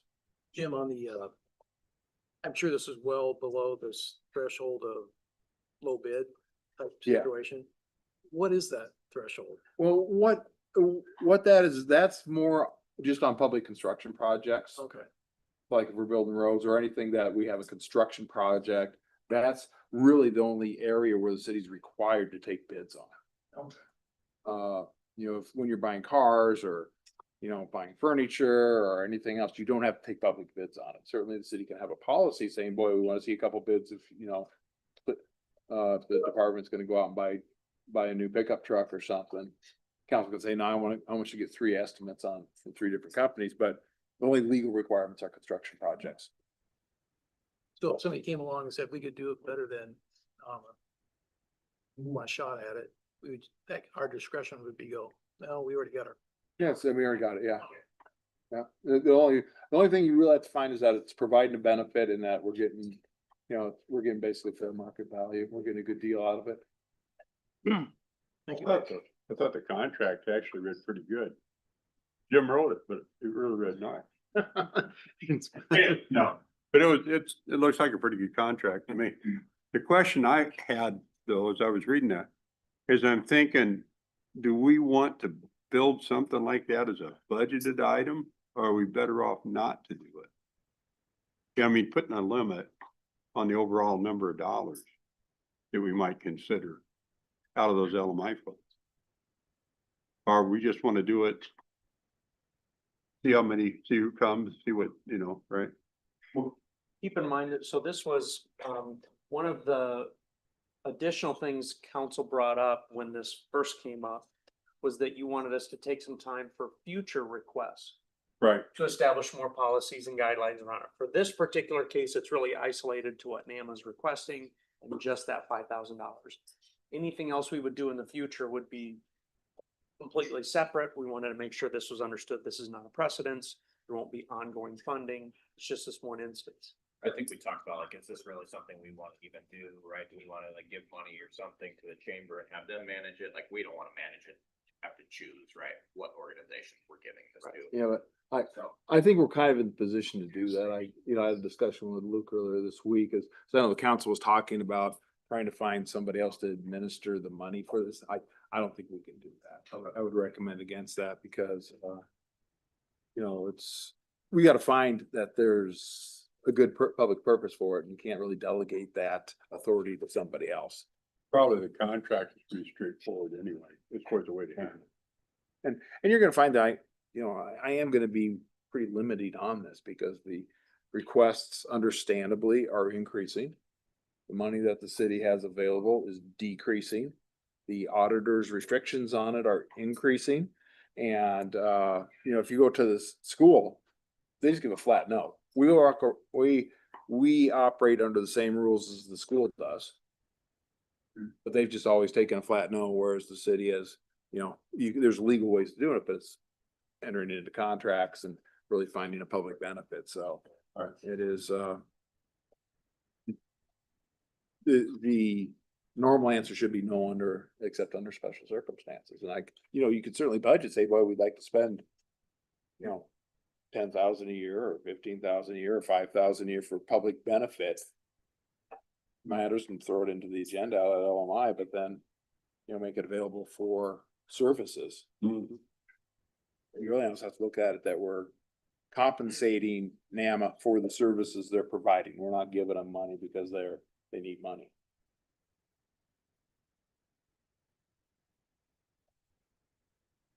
Answer your question, Ed.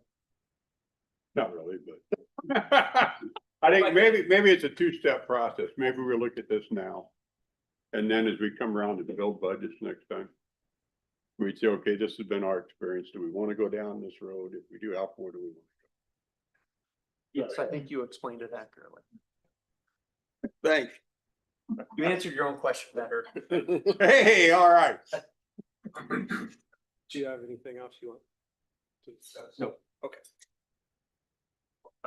Questions, discussion from council?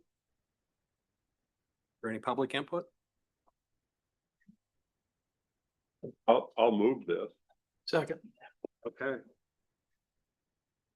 So I got a motion by Cool, a seconded by Meineke. Any further discussion? Hearing none, Caitlin, would you call roll? Councilmember Borja, Yes. Cool, Yeah. Minneke. Yes. Porter, Yes.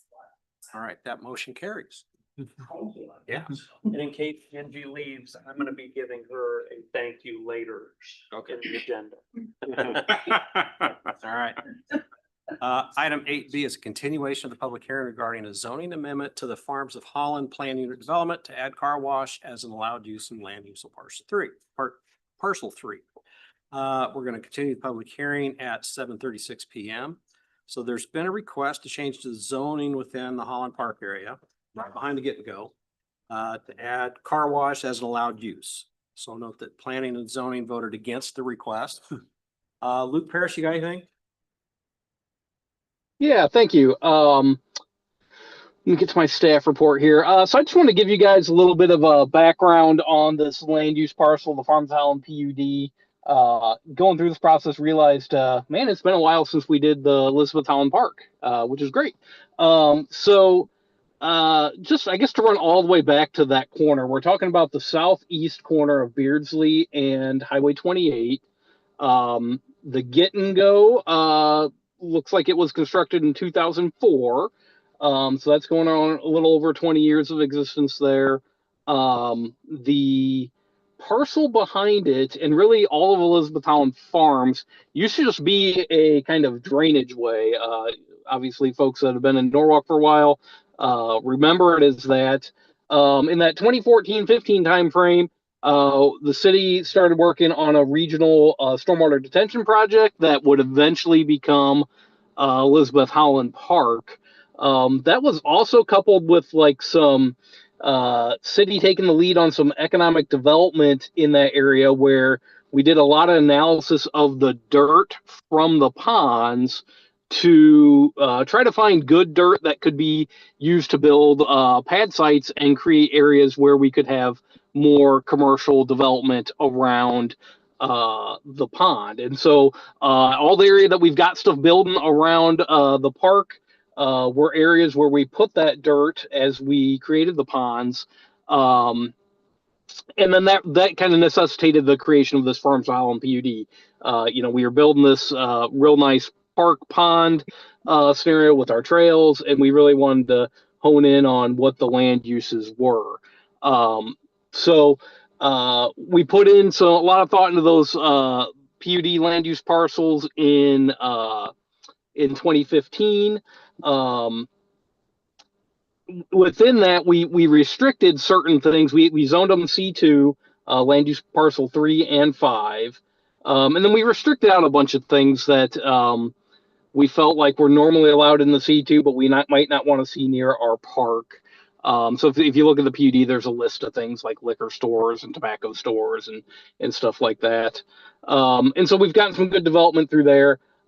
Few years back, we did have a request on parcel 5, I believe it was in 2019, an amendment, or I'm sorry, it was in 2022, an amendment to allow a car wash in parcel 5. Parcel 5 is the area that is around Turnberry. It's where City State Bank currently is, and where the retail center with Domino's and such is. And parcel 5, the car wash was looking at where DMOS is currently building. So that was the thing, we made that change. And a lot of time at that discussion, remember the parcel 5 and parcel 3 language in the PUD was the same. So we did have a decent amount of discussion of like, where did we want to allow car wash there? And we specifically limited it to parcel 5 due to proximity concerns and just that adjacency to the park that parcel 3 has. So that's one of the little bit differences between the spaces is parcel 5, has that Turnberry separation, and sits up a little bit higher and away from the park, whereas parcel 3 kind of sits right behind Get and Go. So with all that said, that's kind of what the thought process was with our land use decisions that we'd made in that PUD zoning. We have this request before us today from the current property owner, wanting to include a car wash on the site, allow for a tunnel car wash for a national chain to come in and build that. I don't know if Ryan or the car wash folks are on.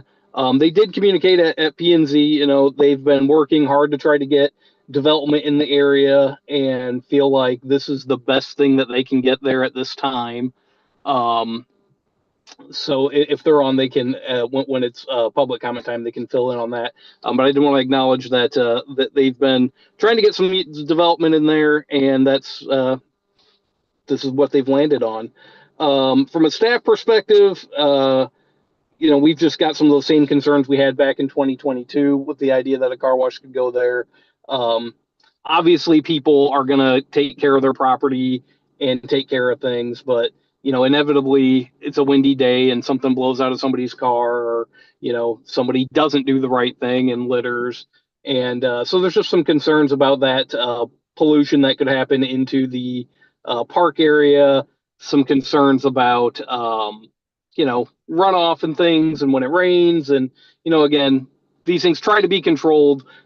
Most all uses will try to control some of those things. We just kind of feel like the car wash maybe introduces a little bit more of an opportunity for a negative situation to happen from some of those things, those unintended consequences.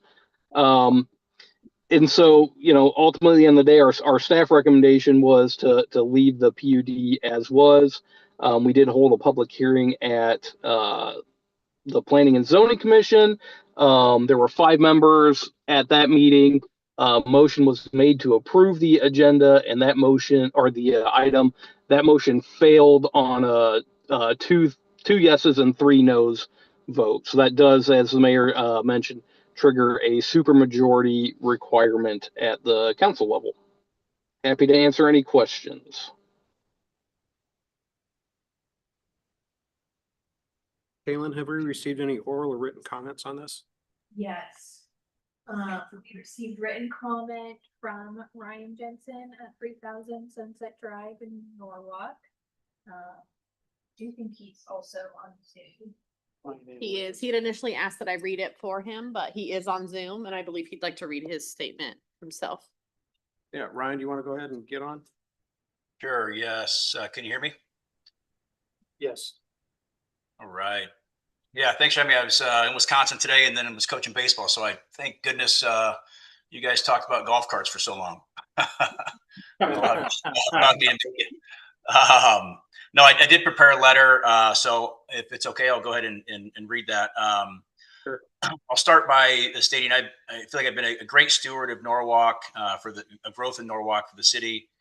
Put the first hotel in the market with the help of the city and some incentives that frankly would be completely drowning if we didn't have. So thankful for those. But I also prepared a speech in front of hundreds of pitchforks to push for support of the data center infrastructure project. One of the few people that were pushing for that. I know how important the great growth is for the city, and I feel the goals that we have with this site are aligned with the city of Norwalk. And I believe that voting in our favor today would be the best interest of the city, the residents, and the site itself. So as Luke mentioned, we were denied by Planning and Zoning Commission April 27th for the request to add the car wash to this PUD. And during that meeting, a few things stood out as general concerns from the staff. Luke touched on some of those. I'm just going to kind of run through my commentary on those as well. One, the city planners had a extremely specific vision for the site for the last 10 and a half years. A sit-down restaurant with a patio. That vision has not changed, although Norwalk has changed dramatically. In 2015, when this lot was platted, the population of Norwalk was about 7,880 people. The population of Norwalk today is around 16,500 people. So it's 110, 111% growth since this lot was platted. A lot's changed. The same vision remains. Highway 28 Beardsley traffic counts were roughly 15,700 in 2015, currently estimated north of 30,000 per day. And to give you a little comparison, the traffic counts at Mill Civic and Jordan Creek Parkway are 33,000 a day.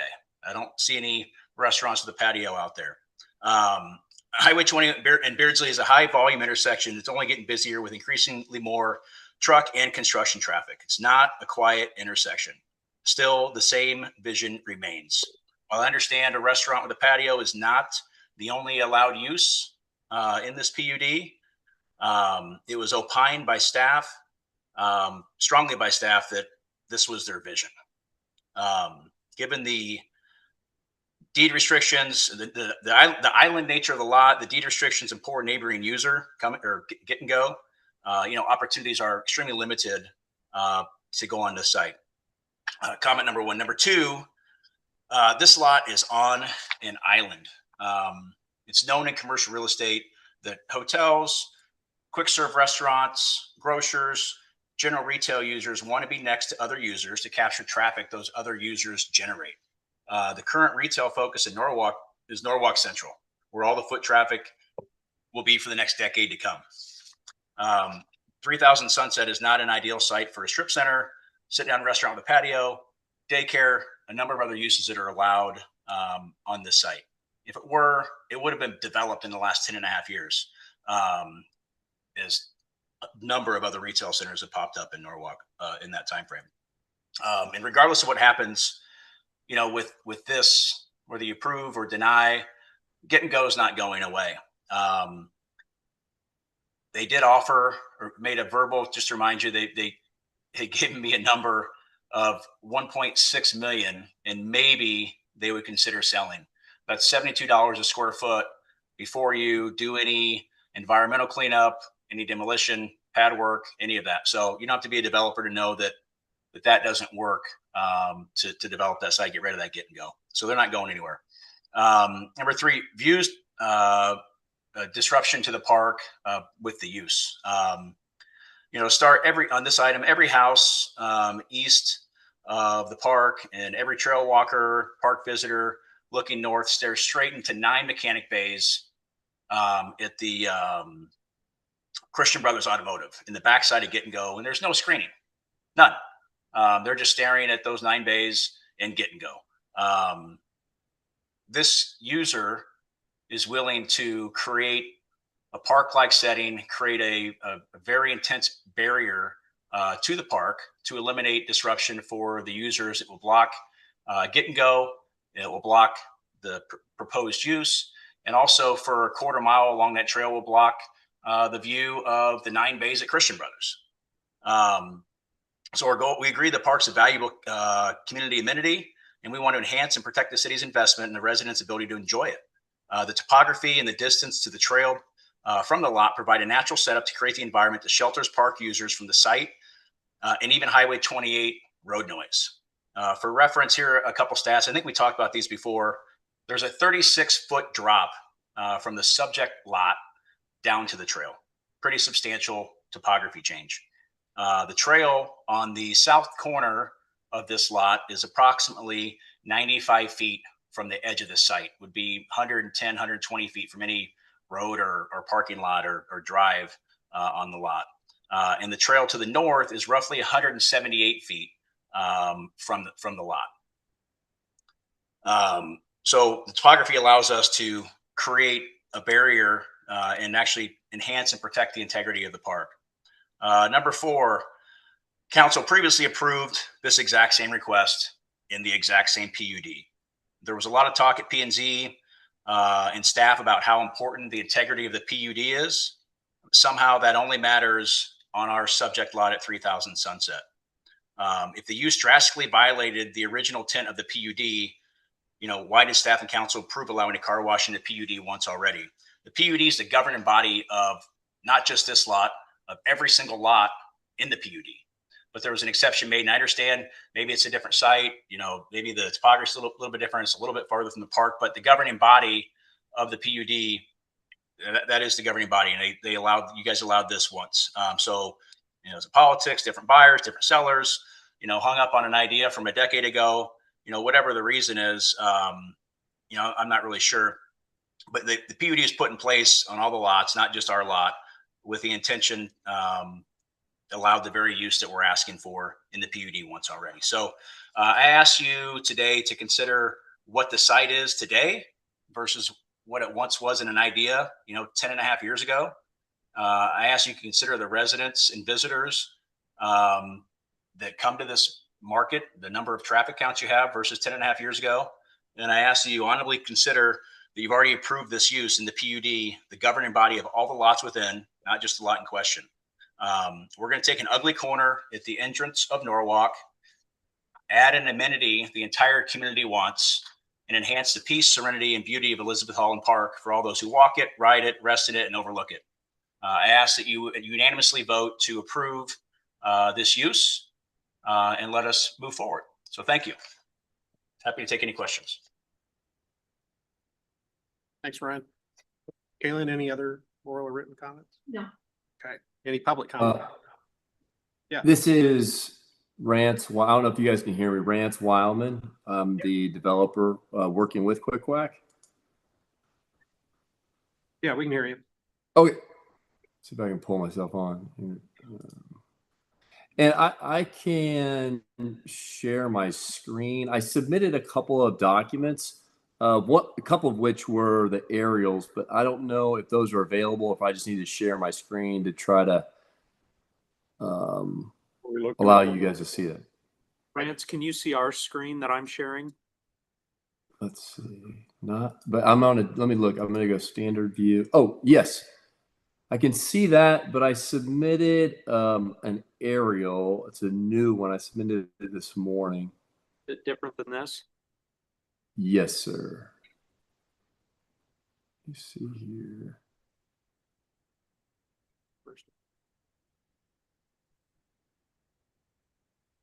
All right, I've got them. Thank you. And oh, great, perfect. Yeah, we were going through all this car wash stuff or the golf cart stuff. I was thinking, man, maybe we should be washing golf carts, but then I guess we'd be pulling all that traffic up the park, and that'd be a problem. Yeah, we have a problem.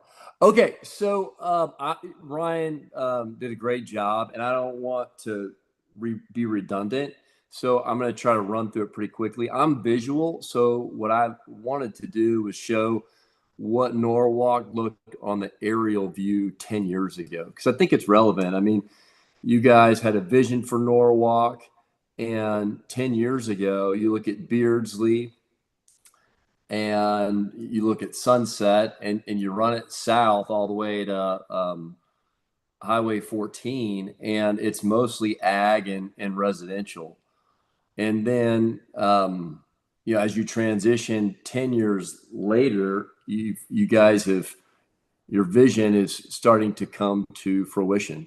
You've got this commercial up and down Sunset, and you've got Norwalk Central. And I've been in the retail business for 25 years, and I'll just highlight what Ryan spoke about, which is co-tenancy.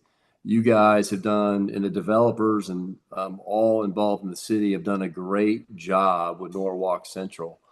That is the place. That's where the retailers and the restaurants have come. And that's where the better restaurants are going to continue to come. And so, two of the main objections that we got at planning and zoning were, number one, this is what was planned for 10 years ago. And then the other was, what we'd really like to see is a restaurant type use. And so I guess my point is, great job with the vision, and you guys have attracted some of the best brands in the United States, and the other brands that you guys want to attract are going to come here, and by and large, they're going to want to congregate in and around Norwalk Central. We were attracted to this intersection because of the high traffic counts, and because of the nature, we're not opposed to it, but we don't love the fact that we can't have co-tenancy. But as Ryan mentioned, there's just really no other opportunity to have co-tenancy here. So I think because of that, your only co-tenant for now or the future is going to be Get and Go. And so any tenant that is going to come in here is going to either have to have some type of use that is similar to Get and Go or want to be near Get and Go. And for us, get and go is just not an issue. Then let's see. I think we could probably go to one last thing. So I apologize. I've been at the retail conference in Las Vegas, so I'm just getting back, and a lot of my resources were being used trying to get visuals ready for that. But one of the things I was going to do, and I'll do it in our next meeting, was I was going through and looking at the other three C3 zoning. So if the city of Norwalk is going to consider a car wash anywhere, it's going to be C3 zoning. And when I was looking at the map, and again, I'm going to have to come in and highlight it, the only opportunities that I saw today that has vacant land is the land owned by Hy-Vee. Everything else has a use on there. So as it stands today, there isn't a place for a full service car wash to come into Norwalk. And so I think on the last slides, if we can, okay, great, you got the, so this is just some views of Quick Quack.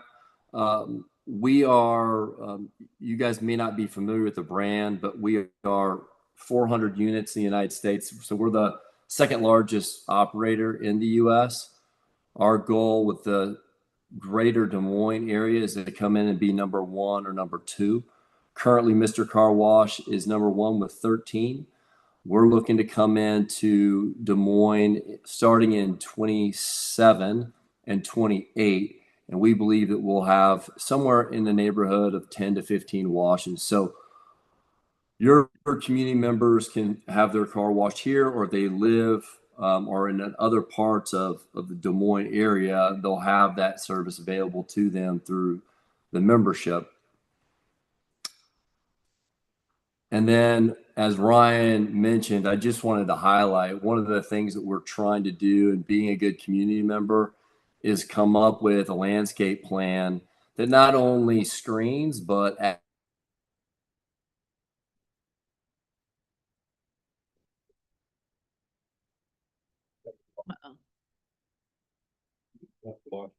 So there, Rance? to the south. So we're be screening the get and go, which today doesn't have any screening. And I think the last thing that I wanted to highlight, I don't know if you guys are aware, but the deed restriction that's on here is for financial services. So in addition to Ryan's efforts to try to get a restaurant group here, they probably would have been here in the last 10 years. As I said before, I think the place for these restaurants to go, full service in particular, is going to be towards Norwalk Central. But there are some other deed restrictions in play here that make it a difficult corner to lease and develop.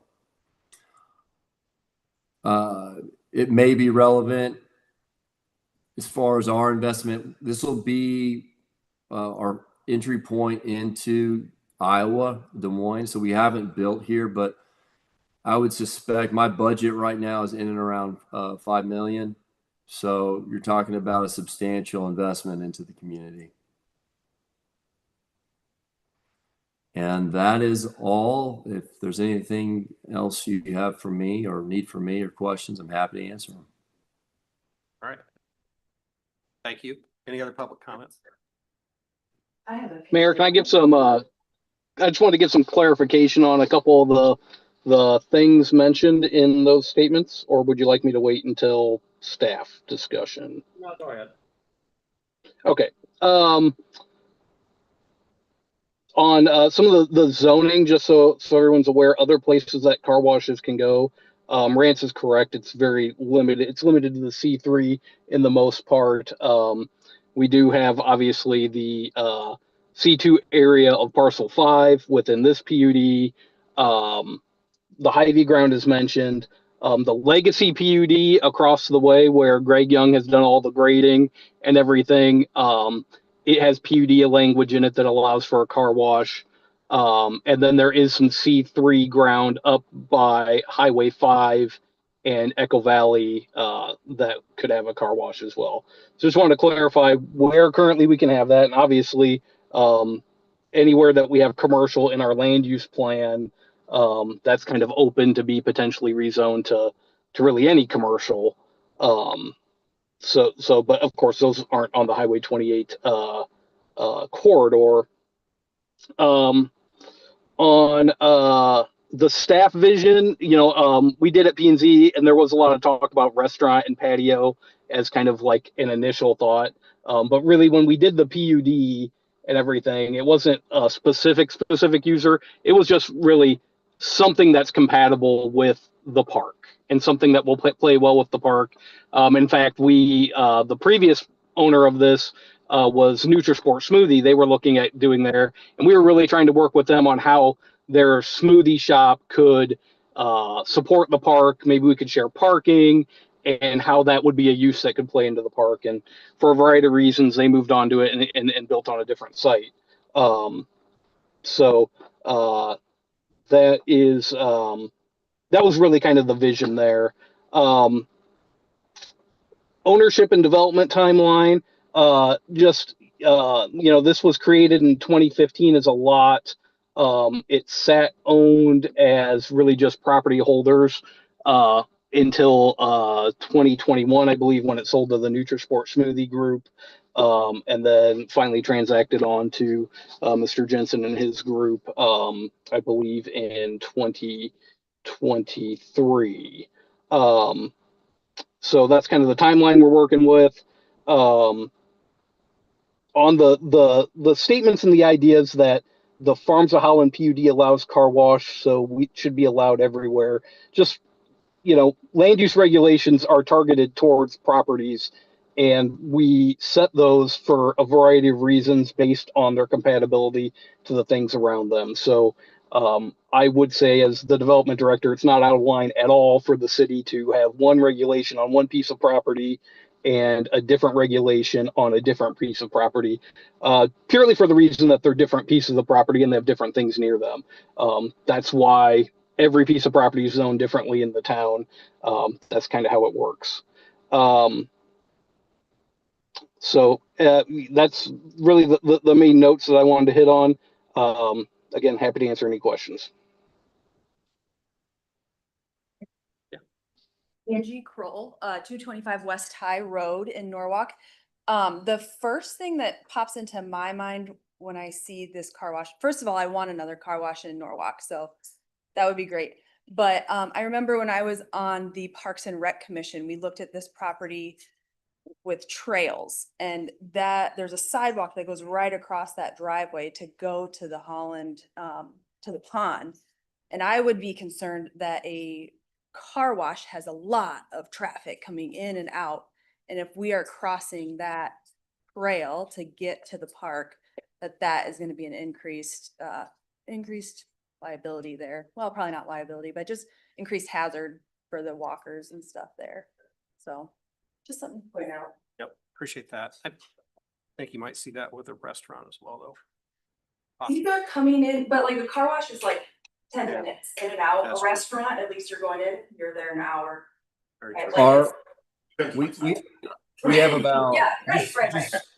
Yeah. just to give some reference, thank you for that. We have approximately 400 a day, which is a very small number compared to a restaurant, full service restaurant, which is getting 3 to 4 times that. Thank you. Any other public comment? Can I just want to ask a question? Where did Nutrisport Smoothie go? Norwalk Central. Yeah, it's just hammering home the point that Norwalk Central is where any type of use like that, that's where they want to be. So just wanted to hammer that home. Thank you.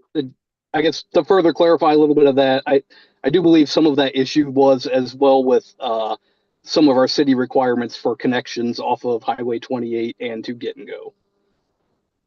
Okay. Any other public comment? All right, I'm going to close public hearing at 8:05 p.m. Item 8C is first reading of an ordinance amending the official zoning map of the city of Norwalk, Iowa by adding car wash as an additional allowed use in land use parcel 3 of the Farms of Holland Plan Unit Development. So we just had a public hearing about this zoning change. Before council considers action, I'd like to provide some procedural clarity. Planning and Zoning Commission submitted a recommendation of denial for this. This action by P and Z kicks in a heightened requirement of a supermajority vote by council to override the recommendation of the denial. A simple majority of council is 3 yes votes. In this case, a supermajority requires 4 yes votes before the project can proceed. And just to note, we are missing 1 council member tonight. There must be 3 readings of the ordinance with supermajority approval at each reading. A single failed vote ends the process. A similar request cannot be brought back for 1 year. So Luke or Jim, anything else to add? Nope, I think it's well stated. All right, any discussion from council? I have a question for Holly and her team, right? Like, and you brought up as well, like, you guys do a bunch of research on like what the community wants, like what we need. You guys go try to find that. How high on our priority list for the car wash? That's been one of the top priorities for the last 8-9 years, I would say. A ton of wash, yeah. A ton of wash, yep. Yeah. I couldn't agree more. I think that we really could utilize a business like this. I worry that some of the, I watched the P and Z meeting where this was not recommended. And there were a couple small, quick conversations about potential runoff with the park next door of water and waste. I think other than that and other than litter and maybe other than quick moving vehicles in and out, safety with pedestrians, I think this is great. And it is super, super needed. I cannot believe that we've gone this long with all the other car washes all around the metro. I drive for work all the time. I'm shocked that another company didn't beat them to this. Just wanted to say that. And I have noticed that their prices might be a tiny bit more, but only by a couple dollars per month. And I thought that was something that they didn't really talk about at P&G, but it's something I noticed. So I don't know if they're gonna have the same pricing that they do in other areas here, or if they'll match what we see here with companies like Mister and that we've talked about. But I did notice that. And I think, speaking for myself and a lot of our Norwalk neighbors, like, I don't know, we care about that stuff. We do our numbers, we're all smart, so. And be concerned. Discussion from council. I went on Walk the Trail. I can't remember who said it was Rance or Ryan. Like that elevation change from the trail, like where you're actually physically walking to the grade of where this property is significant. I don't think your eye is drawn to it. So like it being an eyesore, I don't think is really a question. I think the question I have, like, I like the picture of the trees as a buffer. If we were to allow this, how do we enforce that they truly do some sort of buffer? I think is good. I think it's needed. I think we're on my opinion, I'm here to help push what our city wants. We want this. It seems like an ideal location for traffic. And maybe a question for Luke. It basically sounds like we could have a car wash like this right across the street on 28. So why not in this spot where it seems like it's an ideal location too? I guess one thing on that, answering your question, I think the restrictions regarding buffers could actually be in this PUD amendment. I mean, if it happened to be passed on first reading here, council could also instruct that further wording come into the next round, further reflecting what's in the drawing there, to make you feel more secure that that would actually occur. Yeah, Jim, that's a good point on the buffer that I missed when I was describing the PUD. Because we wanted to try to, really maximize value on these properties, since the city invested so much in making them developable, right? We actually reduced the buffer requirements and the open space requirements on these. So if we wanted to make sure that there was a beefy buffer there, we would certainly want to include those changes into a future revision of this for a second reading. And I guess the to the question of if it can be across the street, why can't it be here? I mean, you guys get to decide that, right? Like that's what the zoning amendment is for. I think in general, the idea with the west side of the highway and its allowance is the proximity to the dealership, the typical things that go with dealerships, and then on the flip side again, just wanting to have use on that property that really enhance the park. Yeah, good point. Good point, Luke. I guess I'm far more apt to wash my car after I get gas than when I go buy a vehicle, right? Correct. And there's a come and go on the other side of the street. True. When I look at it, I think back to all the work and all the planning we did to put this thing together. I mean, you talk about the park and the development of the whole area. And, I mean, I like the design of the car wash. It's like quite an operation. But I do not think that's the right place to put it. And, you know, the idea that no development can come there, I don't really buy that, because if you just look up the street, you look at all those businesses that came in there. I mean, heaven's sakes, the garage that's over there has an agreement with us that they won't leave their cars out overnight because of the appearance. Remember that? Because of the appearance, right? So what we were trying to do is we were trying to make an area up there that looked good, that enhanced the community, that was worth the investment. And we went to the work of moving all that dirt around, trying to get it compacted. I think the engineer probably remembers some of this, don't you? Get it compacted and get it set up so we could build stuff there, right? Because it was kind of a public-private partnership when we did it. And, you know, I find this frustrating because you could put a car wash on the other side of the highway, that's fine. And it would meet the requirement. And it's right there off the highway. If you want to use it, you can use it. But why would we sacrifice everything we've done and tried to have there, right? For something that we didn't think we wanted there in the first place. We didn't. And when we did the thing site specific for a car wash behind the bank, it's because that place was back out of the way in a corner where you couldn't see it from the rest of the park. That's why we said, okay, we'll think about putting that there, right? But has that changed since then though, Ed, right? Like, has that become a hotter zone of stuff than what this spot is? Like, I just feel like that's where we're gonna continue to grow. Yeah, I'm not saying it's a nice corner, because it's a problematic in and out. Right? It just worked out that way. Yeah. Okay. But that doesn't mean that we should sacrifice our expectations to make an easier sale. They go over across the street. There's something else, I'm sure if we worked with the state, we could get better access in and out of there. And you'd be able to have something else in there. Something that would contribute to that area. You know, I guess I don't like the idea.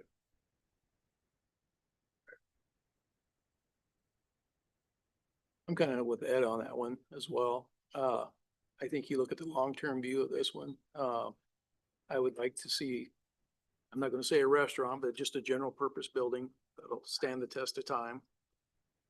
Converted into whatever needed to be converted into. And I suppose like a car wash over time could be demolished and rebuilt because it's primarily equipment that's in the car wash that is the investment. I mean, the land, I mean, it's very expensive to put those. I don't disagree with that. But I just don't think it fits with that area and what the original intention for that area. It was saying what we wanted to see. Do you think it's interesting that we've had a few restaurants that have that patio fun vibe of what I've been hearing multiple times described, and I heard it in the P&Z meeting as well, that we envisioned for this spot, have not gone there. And like I keep struggling with that. Like what is gonna go there? That's my big struggle. Right. All we can control is the type of thing that goes. Right. It's a very drivable, it's not the destination area that we're talking about and referring to with Central though. it's a stop and go, get your gas, drive home, drive to Central, and then park and go and do things. And so what I'm struggling with is the only thing I can really envision there is like a fast food restaurant. And now we have all the kind of same issues in a way, except maybe more traffic from the sounds of it, whether that's, you know, true or valid or not, whatever. But I struggle with that because part of P and Z's arguments against this too is also noise from the vacuums. And I actually own property in Des Moines that is next door. Well, it's actually farther away than the park would be from this, but it was an old Wendy's that's now shut down, thank God. But there you could hear drive through like half a block down. So I know that that's a noise concern as well. So when I envision what could go here if this doesn't, that's what I'm really struggling with. When multiple restaurants have clearly passed up on this opportunity to go there recently. We have a lot of restaurants in town right at the moment, you know, quite frankly, that, not that that can't change, and you know, as we grow and we'll have more restaurants, I'm sure. But, you know, what's left in C2? I mean, I'm sure there's gotta be a lot of different options that could go in C2. That's more than just a restaurant.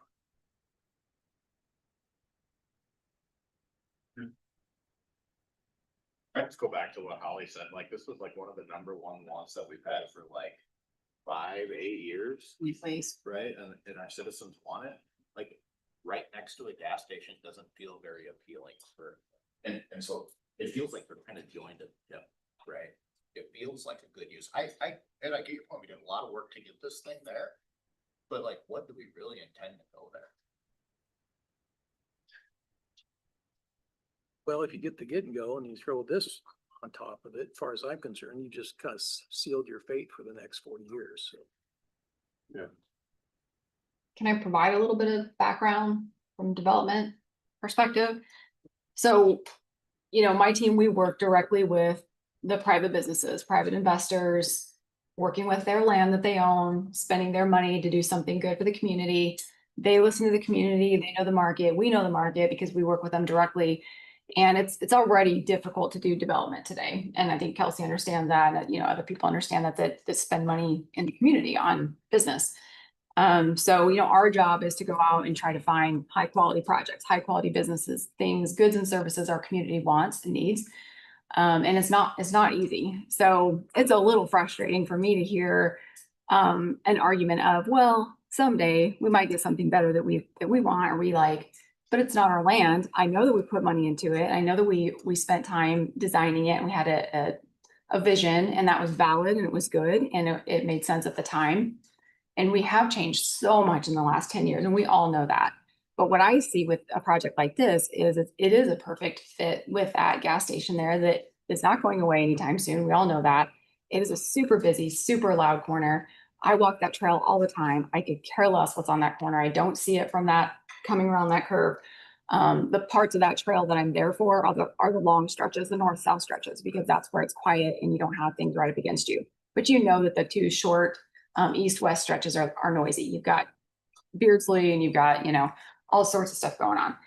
So for that aspect, that isn't a concern, but then just working in the development world and working with these people trying to invest in our community, and we've spent this money to build this pond out there that we need to generate revenues back to help pay for that. And here we have a $5 million, you know, beautiful project that's providing a service to the community that they want. And we don't want it because we think there might be something a little bit better someday, but we don't know what that is. So it is I understand where everybody's coming from. There's good perspectives on all ends, but I also see this as, oh, here's a perfect solution for a very difficult location that does have all of these other difficulties tied to it because of the restrictions and then the access points. I work with Grant a lot. He was the guy that owned it before, that owns the NutraSmoothie that moved to Norwalk Central. And they thought about that concept too, and they tried to make it work, and it's a weird lot, and the access is strange, and there's noise in the gas station and all this stuff. So there's just a lot to it. And I understand everybody's hopes and perspectives and the work that went into it in the past. But we have changed so much and the market does change. And I do want to be respectful too of the people trying to come into our community to spend money and do good things and have good projects. And we need the tax base. We really need the tax base and the growth. So from that perspective, as a development director, that's where I'm coming from on it. So I'll throw my 2 cents in. Can I throw my 2 cents in first? No, go ahead. Lou. Sorry. Okay, No, I you're just, as a bit of a counterpoint to that from community development perspective, you know, we've got a property owner that's owned it for 3 years. It's been actively being developed for maybe 5 years. You know, we've got our plans we put in place, and they are long-term visions. And yes, we can always get something done today. We can always move forward with a project. We're a desirable community, but because of that, you know, I feel like we're able to be a little more picky and choosy now. So I really do feel pretty strongly that, you know, we need to be careful about the things that we decide to let develop certain areas, and make sure that they're the right fit for things. You know, we've got from a card wash perspective, you know, for the last 9-10 years, if that's been the major thing that we wanted to have, you know, we've entertained countless pre-app meetings for car washes in various spots. We did a rezoning for one recently, as recently as 4 or 5 years ago, that didn't develop out.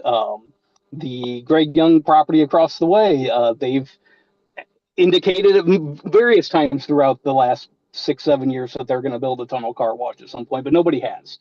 So, you know, it's a desire, it's a want, and there's places for it in the community, and I believe they'll happen when it's ready to. But you know, we need to make sure it's the right place. And my opinion would be we've got other better places. Okay, so my 2 cents. I think there could be something that could be better and more suited to go on that form.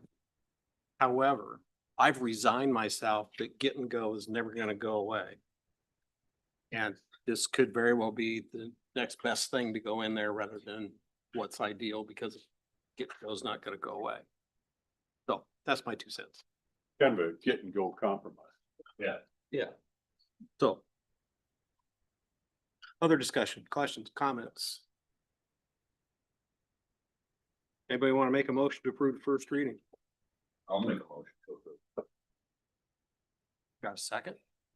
And I do want buffer, like added type of thing too. Okay. So you got the second with the buffer amendment? Huh? Yeah, we're not taking public comment now. Do we have a public hearing? So were you the second? Yes, Okay. reluctantly with my passion for parks, but let's protect the parks. Second. Okay, so I got motion for Bourgeon, second from Porter. Do we have any further discussion? Hearing none. Kalen, would you call a roll? Councilmember Cool, No. Minneke, No. Porter, Yes. Borjon, Yes. All right, that motion fails then. So we will move on. Let's see. Item 8D. Would anybody like to take a break? Yep, Yeah. Okay. Because you know, for all of us. okay. You know. So we're gonna take a 10-minute recess. We'll be back at 8:35.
Yeah.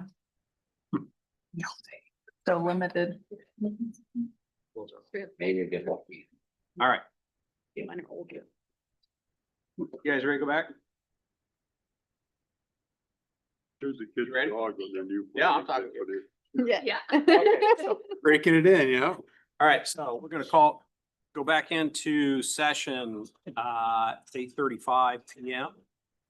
Next is, item 8D, it's a public hearing on the fiscal year 2026 budget amendment. So we'll open up public hearing at 8:35 PM.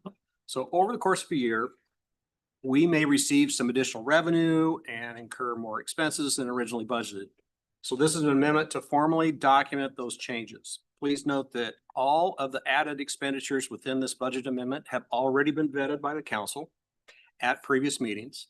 However, this step of holding this public meeting is an added level of transparency. I'm also happy to note that none of these amendments will result in an increase in property taxes. So Luke, I'll turn it over to you. I think you summarized it well, and I think that Gene did an excellent job of summarizing the revenues and the expense changes. As you know, when we do a budget amendment, it's not just about additional expenses, it's about the additional revenue to offset some of those as well. So it's just, if you have any questions, I'll do my best to answer them. Okay. Kaylin, have we received any oral or written comments on this? No. Any public comments? Hearing none, I'll close the public hearing at 8:37 PM. Item 8E is a resolution approving the fiscal year 2026 budget amendment. So we just had a public hearing about this, the budget amendment. Anything else to add or discussion from you, Luke? Any discussion, questions from council? Okay, motion by Borjan, seconded by Meineke. Any further discussion? Hearing none. Kaylin, would you call roll? Councilmember Meineke, Yes. Porter, Yes. Borjan, Yes. Cool, Yes. All right, motion carries. Item 8F. It's a public hearing regarding the 2026 Founders Water Main Replacement Project. We'll open up the public hearing at 8:37 PM. So we've been working on to upgrade the water mains in the Founders District. That's just areas south of here. This project is for Elm Avenue. It'll run from Main Street heading west to Snyder. And then on Snyder, you go north to Lane. This project is a continuation of the city's efforts to right-size water system infrastructure based on our 2018 hydraulic study.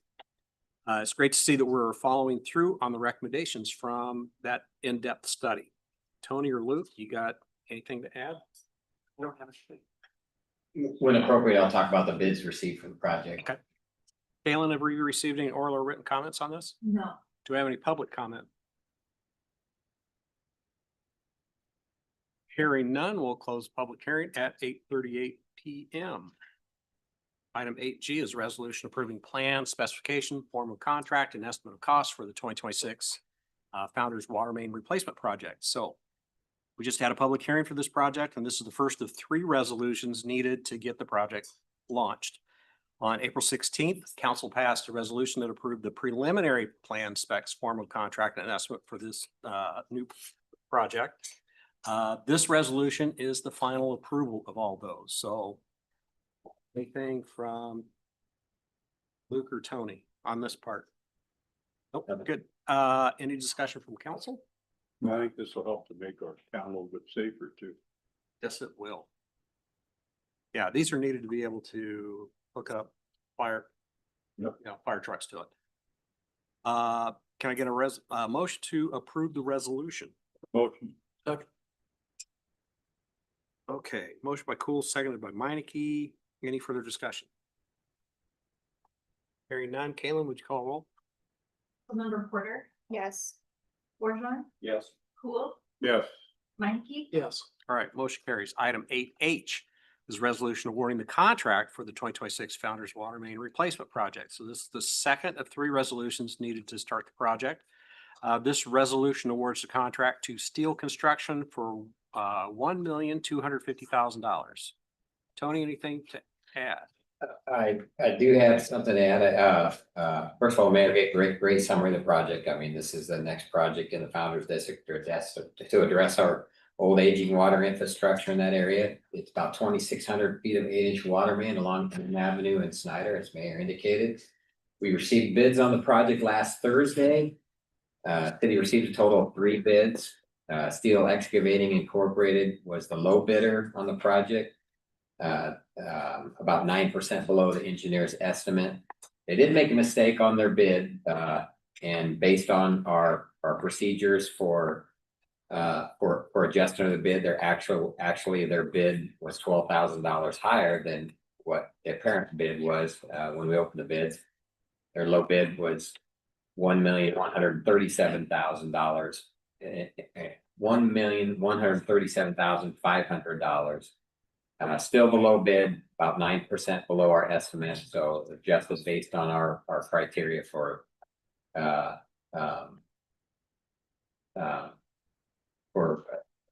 adjusting the error in their bid. So Steel Excavating hasn't done work in the city before that I'm aware of.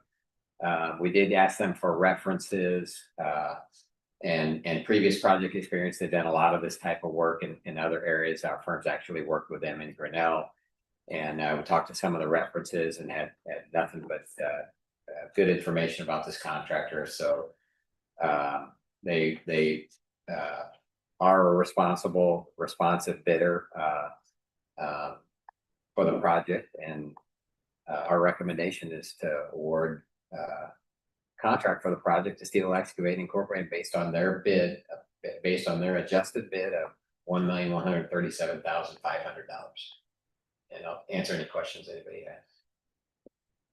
3 bids, is that what you expected, or you think you had 6? You know, we expected to see more. We had a lot of potential bidders on the plant holders list. We talked to a couple of them, a couple others, and yeah, for a project like this, the timing and everything, we would have expected, in recent history, similar projects, we would have expected 4, 5, 6 bids. For some reason, a couple of contractors we thought were going to bid didn't bid the project, but the low bid was under our estimate. All the bids were relatively close together, so I feel like we got good, even though we only had three bids.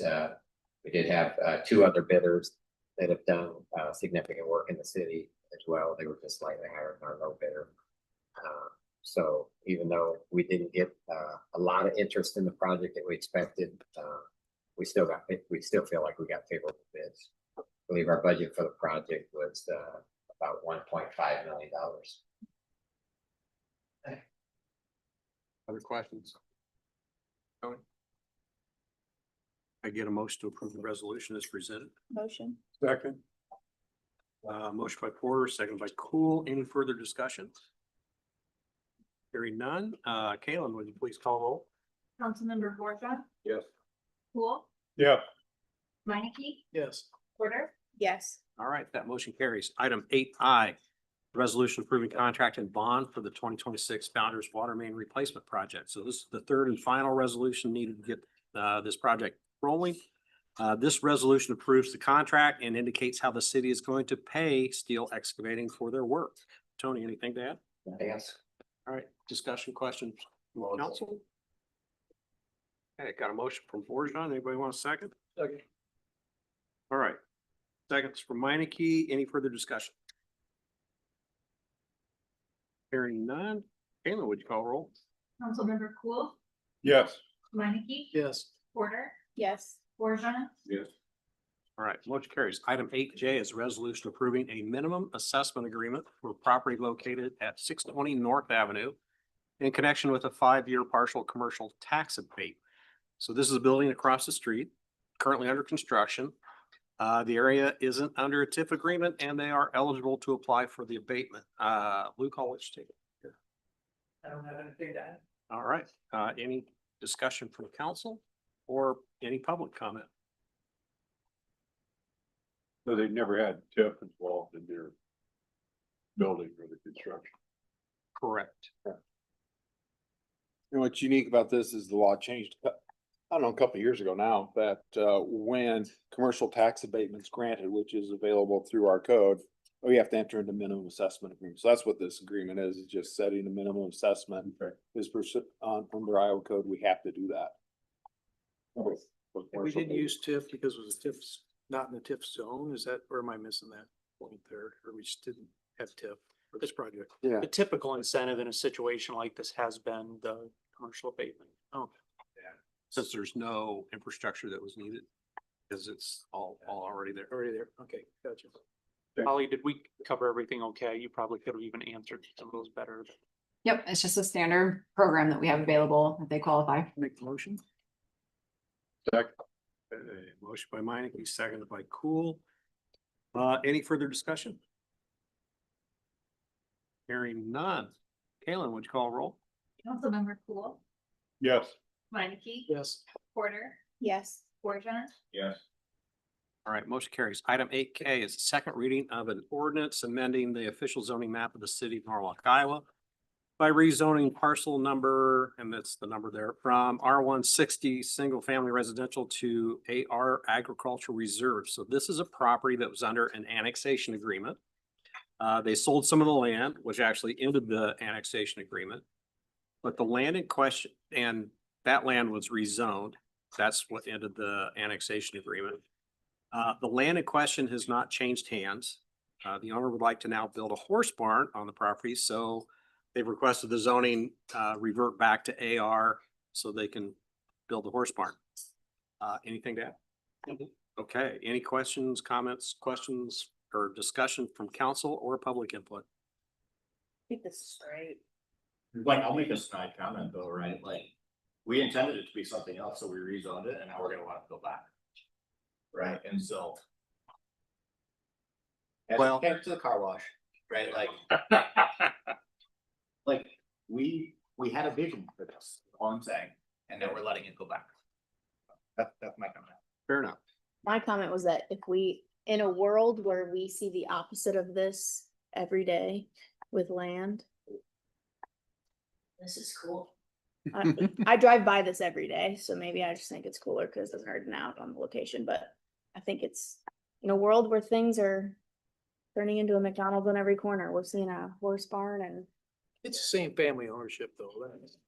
That's what I view it. Right. So it's not really like it's being sold off. I gotta answer her, observations here. I think that's pretty neat. It's pretty unique. And it would be nice to have. in a community. What makes Norwalk special, yeah, what makes sense, I like it.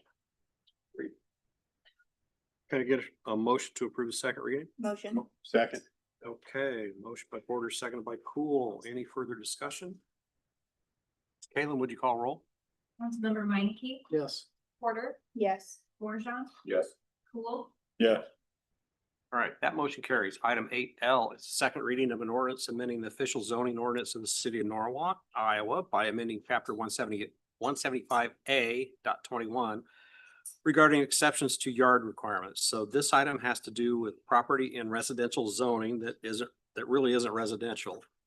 This particular instance involves the Main Street School and the need for them to put in a fire escape. And that would, putting the fire escape in would extend into a setback. Anything to add? No. What comments, discussion, questions does council have? Or any public input? I think the Main Street School is a real asset to the community. Yeah. Can I get a motion to approve the second reading? Motion. Second. Okay, motion by Cool, seconded by Meineke. Thank you. Any further discussion? Caitlin, would you please call roll? Councilmember Porter, Yes. Borjohn, Yes. Cool, Yes. Minneke, Yes. All right, motion carries. Item 8M is the second reading of an ordinance amending chapter 177 rates and fees of the Norwalk Code, providing for amended building permit valuation fee. So we're changing some of the fees for building permits to provide up-to-date rates for certs. Anything to add? No. Discussion, questions, comments, or public comment? I get a motion to approve that second reading. Motion. Second. Motion by Cool, seconded by Meineke. Any further discussion? Caitlin, would you please call roll? Councilmember Borjohn, Yes. Cool, Yes. Minneke, Yes. Porter, Yes. All right, motion carries. Item 8N is the second reading of an ordinance amending and replacing in its entirety Chapter 92.12 of the Norwalk Code, providing for a water use plan. So Central Iowa Water Works is renaming the water shortage plan to the water use plan. They've also made some adjustments to that plan. CIWW is asking all of the member cities to standardize their response if we have to implement water usage restrictions. We had an ordinance that addresses the key components of the new plan. In fact, the Norwalk ordinance was the model for the regional approach. This new ordinance aligns Norwalk with Central Iowa Water Works region so that all cities are similar in our strategy for water emergencies. Anything? No. Any discussion, questions from council or public input? Good idea. Thank you. Second. All right. Motion by Cool, seconded by Borjan. Any further discussion? Kalen, would you call the roll? Councilmember Borjan, Yes. Cool, Yes. Ranky, Yes. Porter, Yes. All right, motion carries. Item 8O is final reading of an ordinance amending chapter 177 rates and fees of the Norwalk Code, providing for amended fees for park and recreation volleyball programs. So Park and Rec is asking to amend the fees for the adult rec program to better reflect cost. Chris, anything to add? No changes. Any questions, discussion from council or public input? Can I get it? Oh, thank you. Second. Okay, motion by Cool, seconded by Meineke. Any further discussion? Caitlin, would you call a roll? Councilmember Cool, Yes. Minneke, Yes. Porter, Yes. Borjan, Yes. All right, that motion carries. Item 9, future agenda items. So the purpose of this is for council to give direction to staff by way of motion to have items placed on a future agenda. It's not for the discussion of the merits of the subject matter. It's to get it on the agenda so that we can. You got a future agenda item, Kelsey? No, I'm just kidding. I would like to add a drafting of a potential ordinance to be brought in front of council to vote on golf carts. Sorry, left out that detail. You guys know what I'm talking about. Is that a motion? That's a motion. Matt. Anybody want to second it? Second. All right. So I got a motion by Porter, a seconded by Meineke. I'll see what you call roll. Not Kelton. Kalen, would you call roll? Oh my. All right, just get moving out. It's almost 9 o'clock. Councilmember Borjan, Yes. Cool, Yes, I'll bring it to a vote. Minneke, Yes. Porter, Yes. All right, motion carries. Anything else? The last time or 2 times ago, I forget the person that brought the idea of an sunset fest or something. Yes. And I chatted with you on the way out, but like, I'd be interested in how much work this is for staff, like, maybe could we just have some more information about what? Yeah.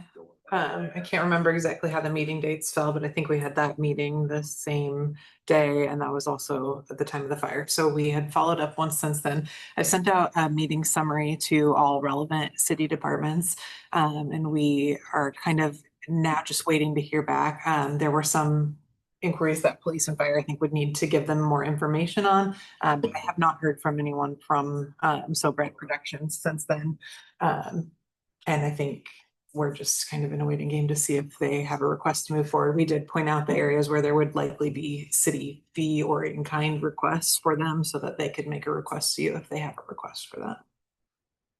What made me think about it earlier was when we talking about giving money to certain organizations. Well, we give a lot of time of staff to certain organizations, and that's money too. That's in kind, Right, so. Thank you for recognizing. Excellent point. Anything else?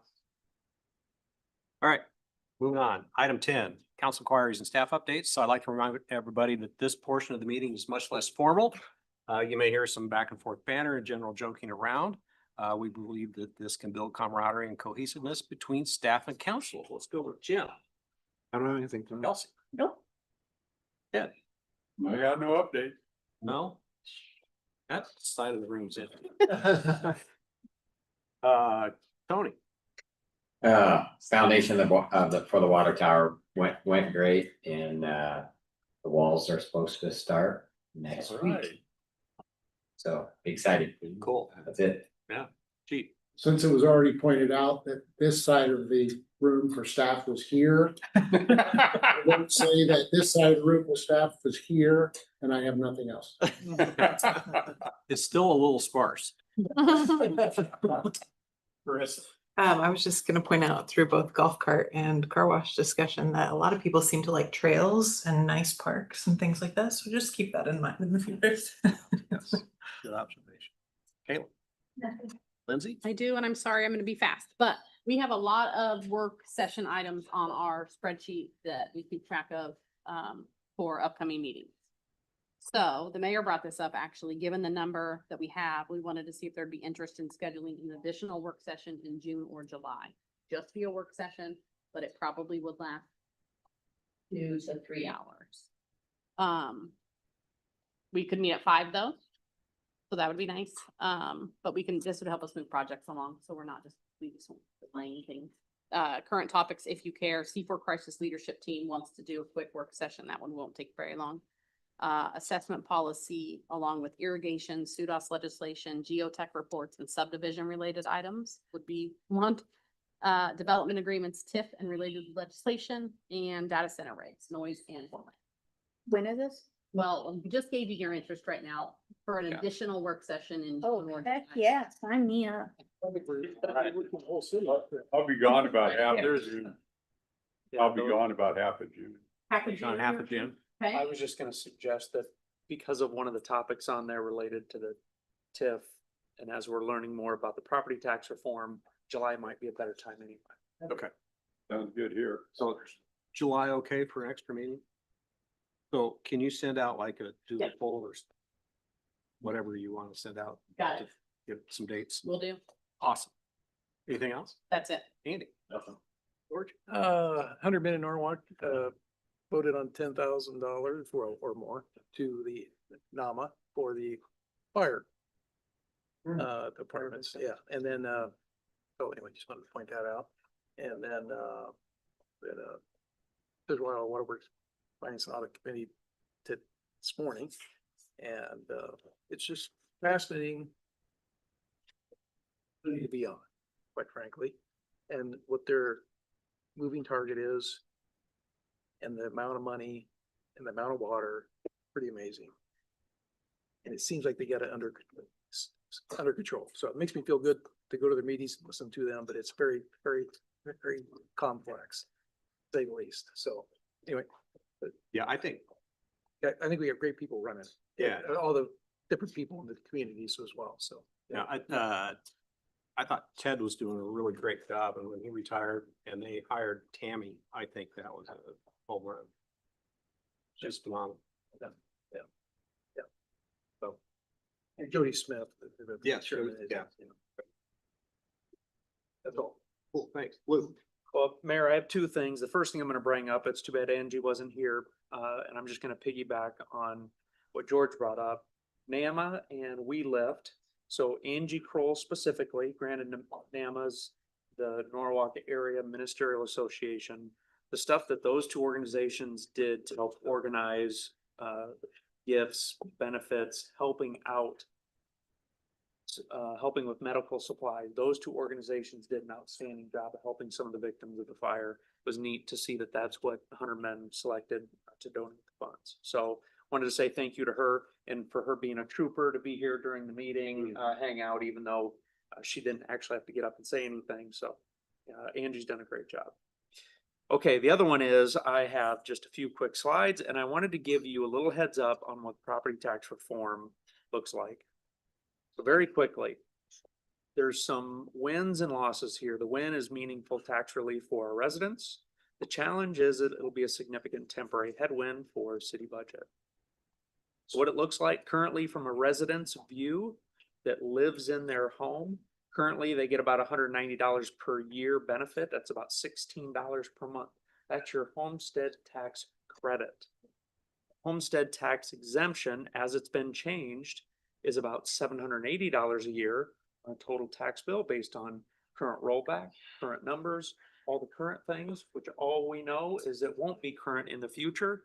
But based on just the numbers of right now, that's what it would look like, is about $780 per year. That's the maximum benefit. That's if your home is around $430,000 and that max benefit is a $20,000 exemption. What was neat about this is when we did the calculation, we being Gene and I, for Norwalk, we ran the numbers, and if you've heard the governor say anything about the $4 billion in taxpayer savings over the next 6 years, I will say I think that is a very accurate number. Just simply taking these same numbers based on what would happen across the entire state. So it's neat to see our numbers line up.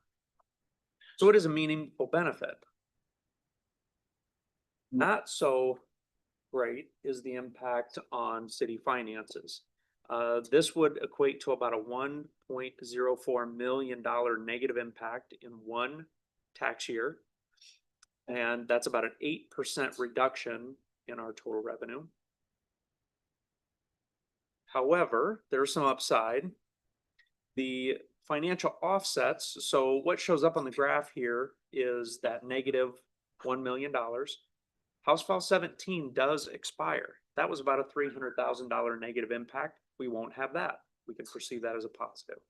The homestead tax credit removal. So the existing homestead tax credit was about $250,000. Well, that is replaced by this new one. Also, we project that we'll see growth of about 3%. So that's about $360,000 to the good. And the multi-residential rollback will go up by 3%. That'll happen twice.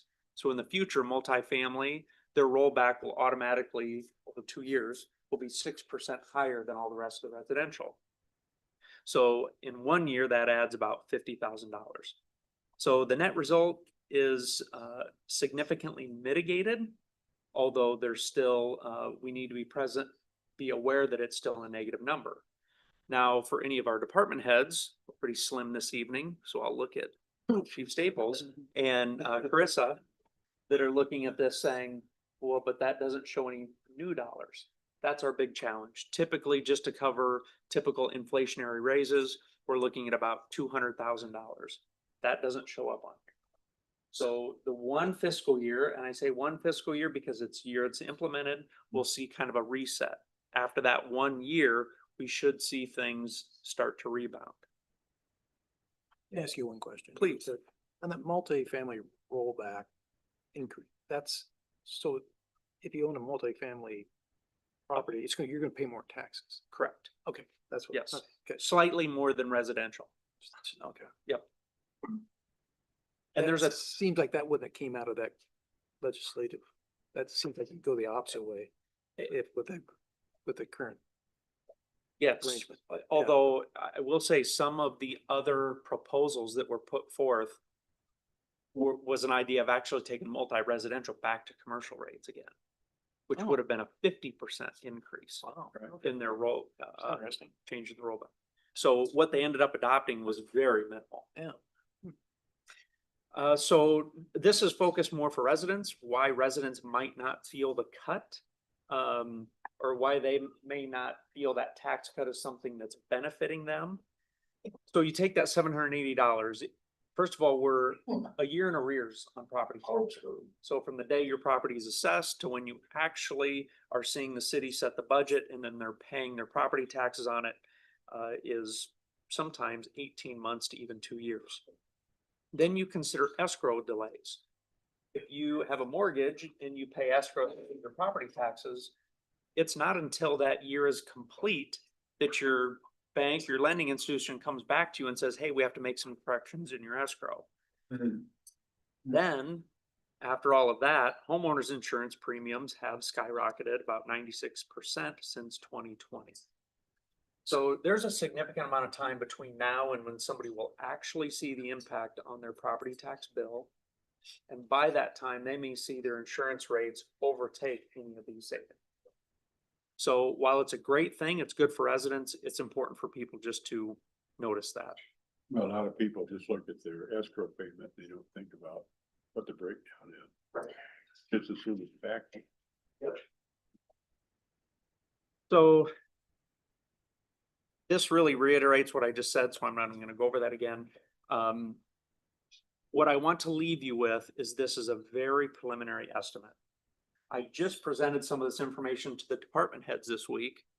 And Chris and Chief Staples might be saying, Luke, I thought your numbers were about half. Yeah, it changed. It changed. Yeah. And part of it was because we realized that the calculation was post rollback versus taking the calculation before rollback. Oh, okay. So it was a 50% difference. That's why these numbers look twice as bad. Nevertheless, these are early. This is just back of the napkin type calculations. So don't hang your hat on these things at this point. We still have more to learn. That's it. Hey, Mayor, could I get an alibi for just a minute? There's something I was gonna mention. I forgot about it. The apartment fire. Okay, and I wasn't here for that and have no personal knowledge of it. But I had an opportunity to visit with the police chief just now. I haven't had an opportunity to visit with the fire chief. But I guess I'm visiting with you. And so what I would ask is that we review the actions of the people there. Some of those people, it sounds like, may be worthy of recognition. Okay, so we could possibly do something here in the council chambers in the way of recognition with you, right?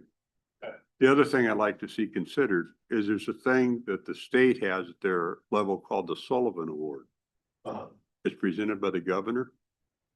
The state patrol does an investigation of the incident to verify that the person is deserving of it. But the supervisor of the individual can nominate them to the governor for that. Okay. So I guess I would appreciate if you could consider that. I'm sure you're going to be talking with the two chiefs anyway, as they take and look at and review what's happened. What was the? All right. Thank you. Thank you. I was gonna congratulate Luke on his PowerPoint so there at CAI. Yeah. It was down in the corner. Yes. Kelsey gave it away earlier. My bad. No. I really. We're supposed to be transparent when we use it, Yeah. right? Well, Every opportunity we have, right? It Yeah. looked great, right? So I It did. continue to leverage. Yeah, absolutely. Well, and he showed us the video yesterday. He must be the one who told him about Zillow. Yeah. That is a great tool. Excited about it, are we? Yeah. Notebook LM. Yeah, so it's pretty cool. I don't have anything, so I would entertain a motion to adjourn. Okay. Motion by Borjon, seconded by Meineke. All those in favor say aye. Bye. We are adjourned, 9:08 PM. Here, Cruz.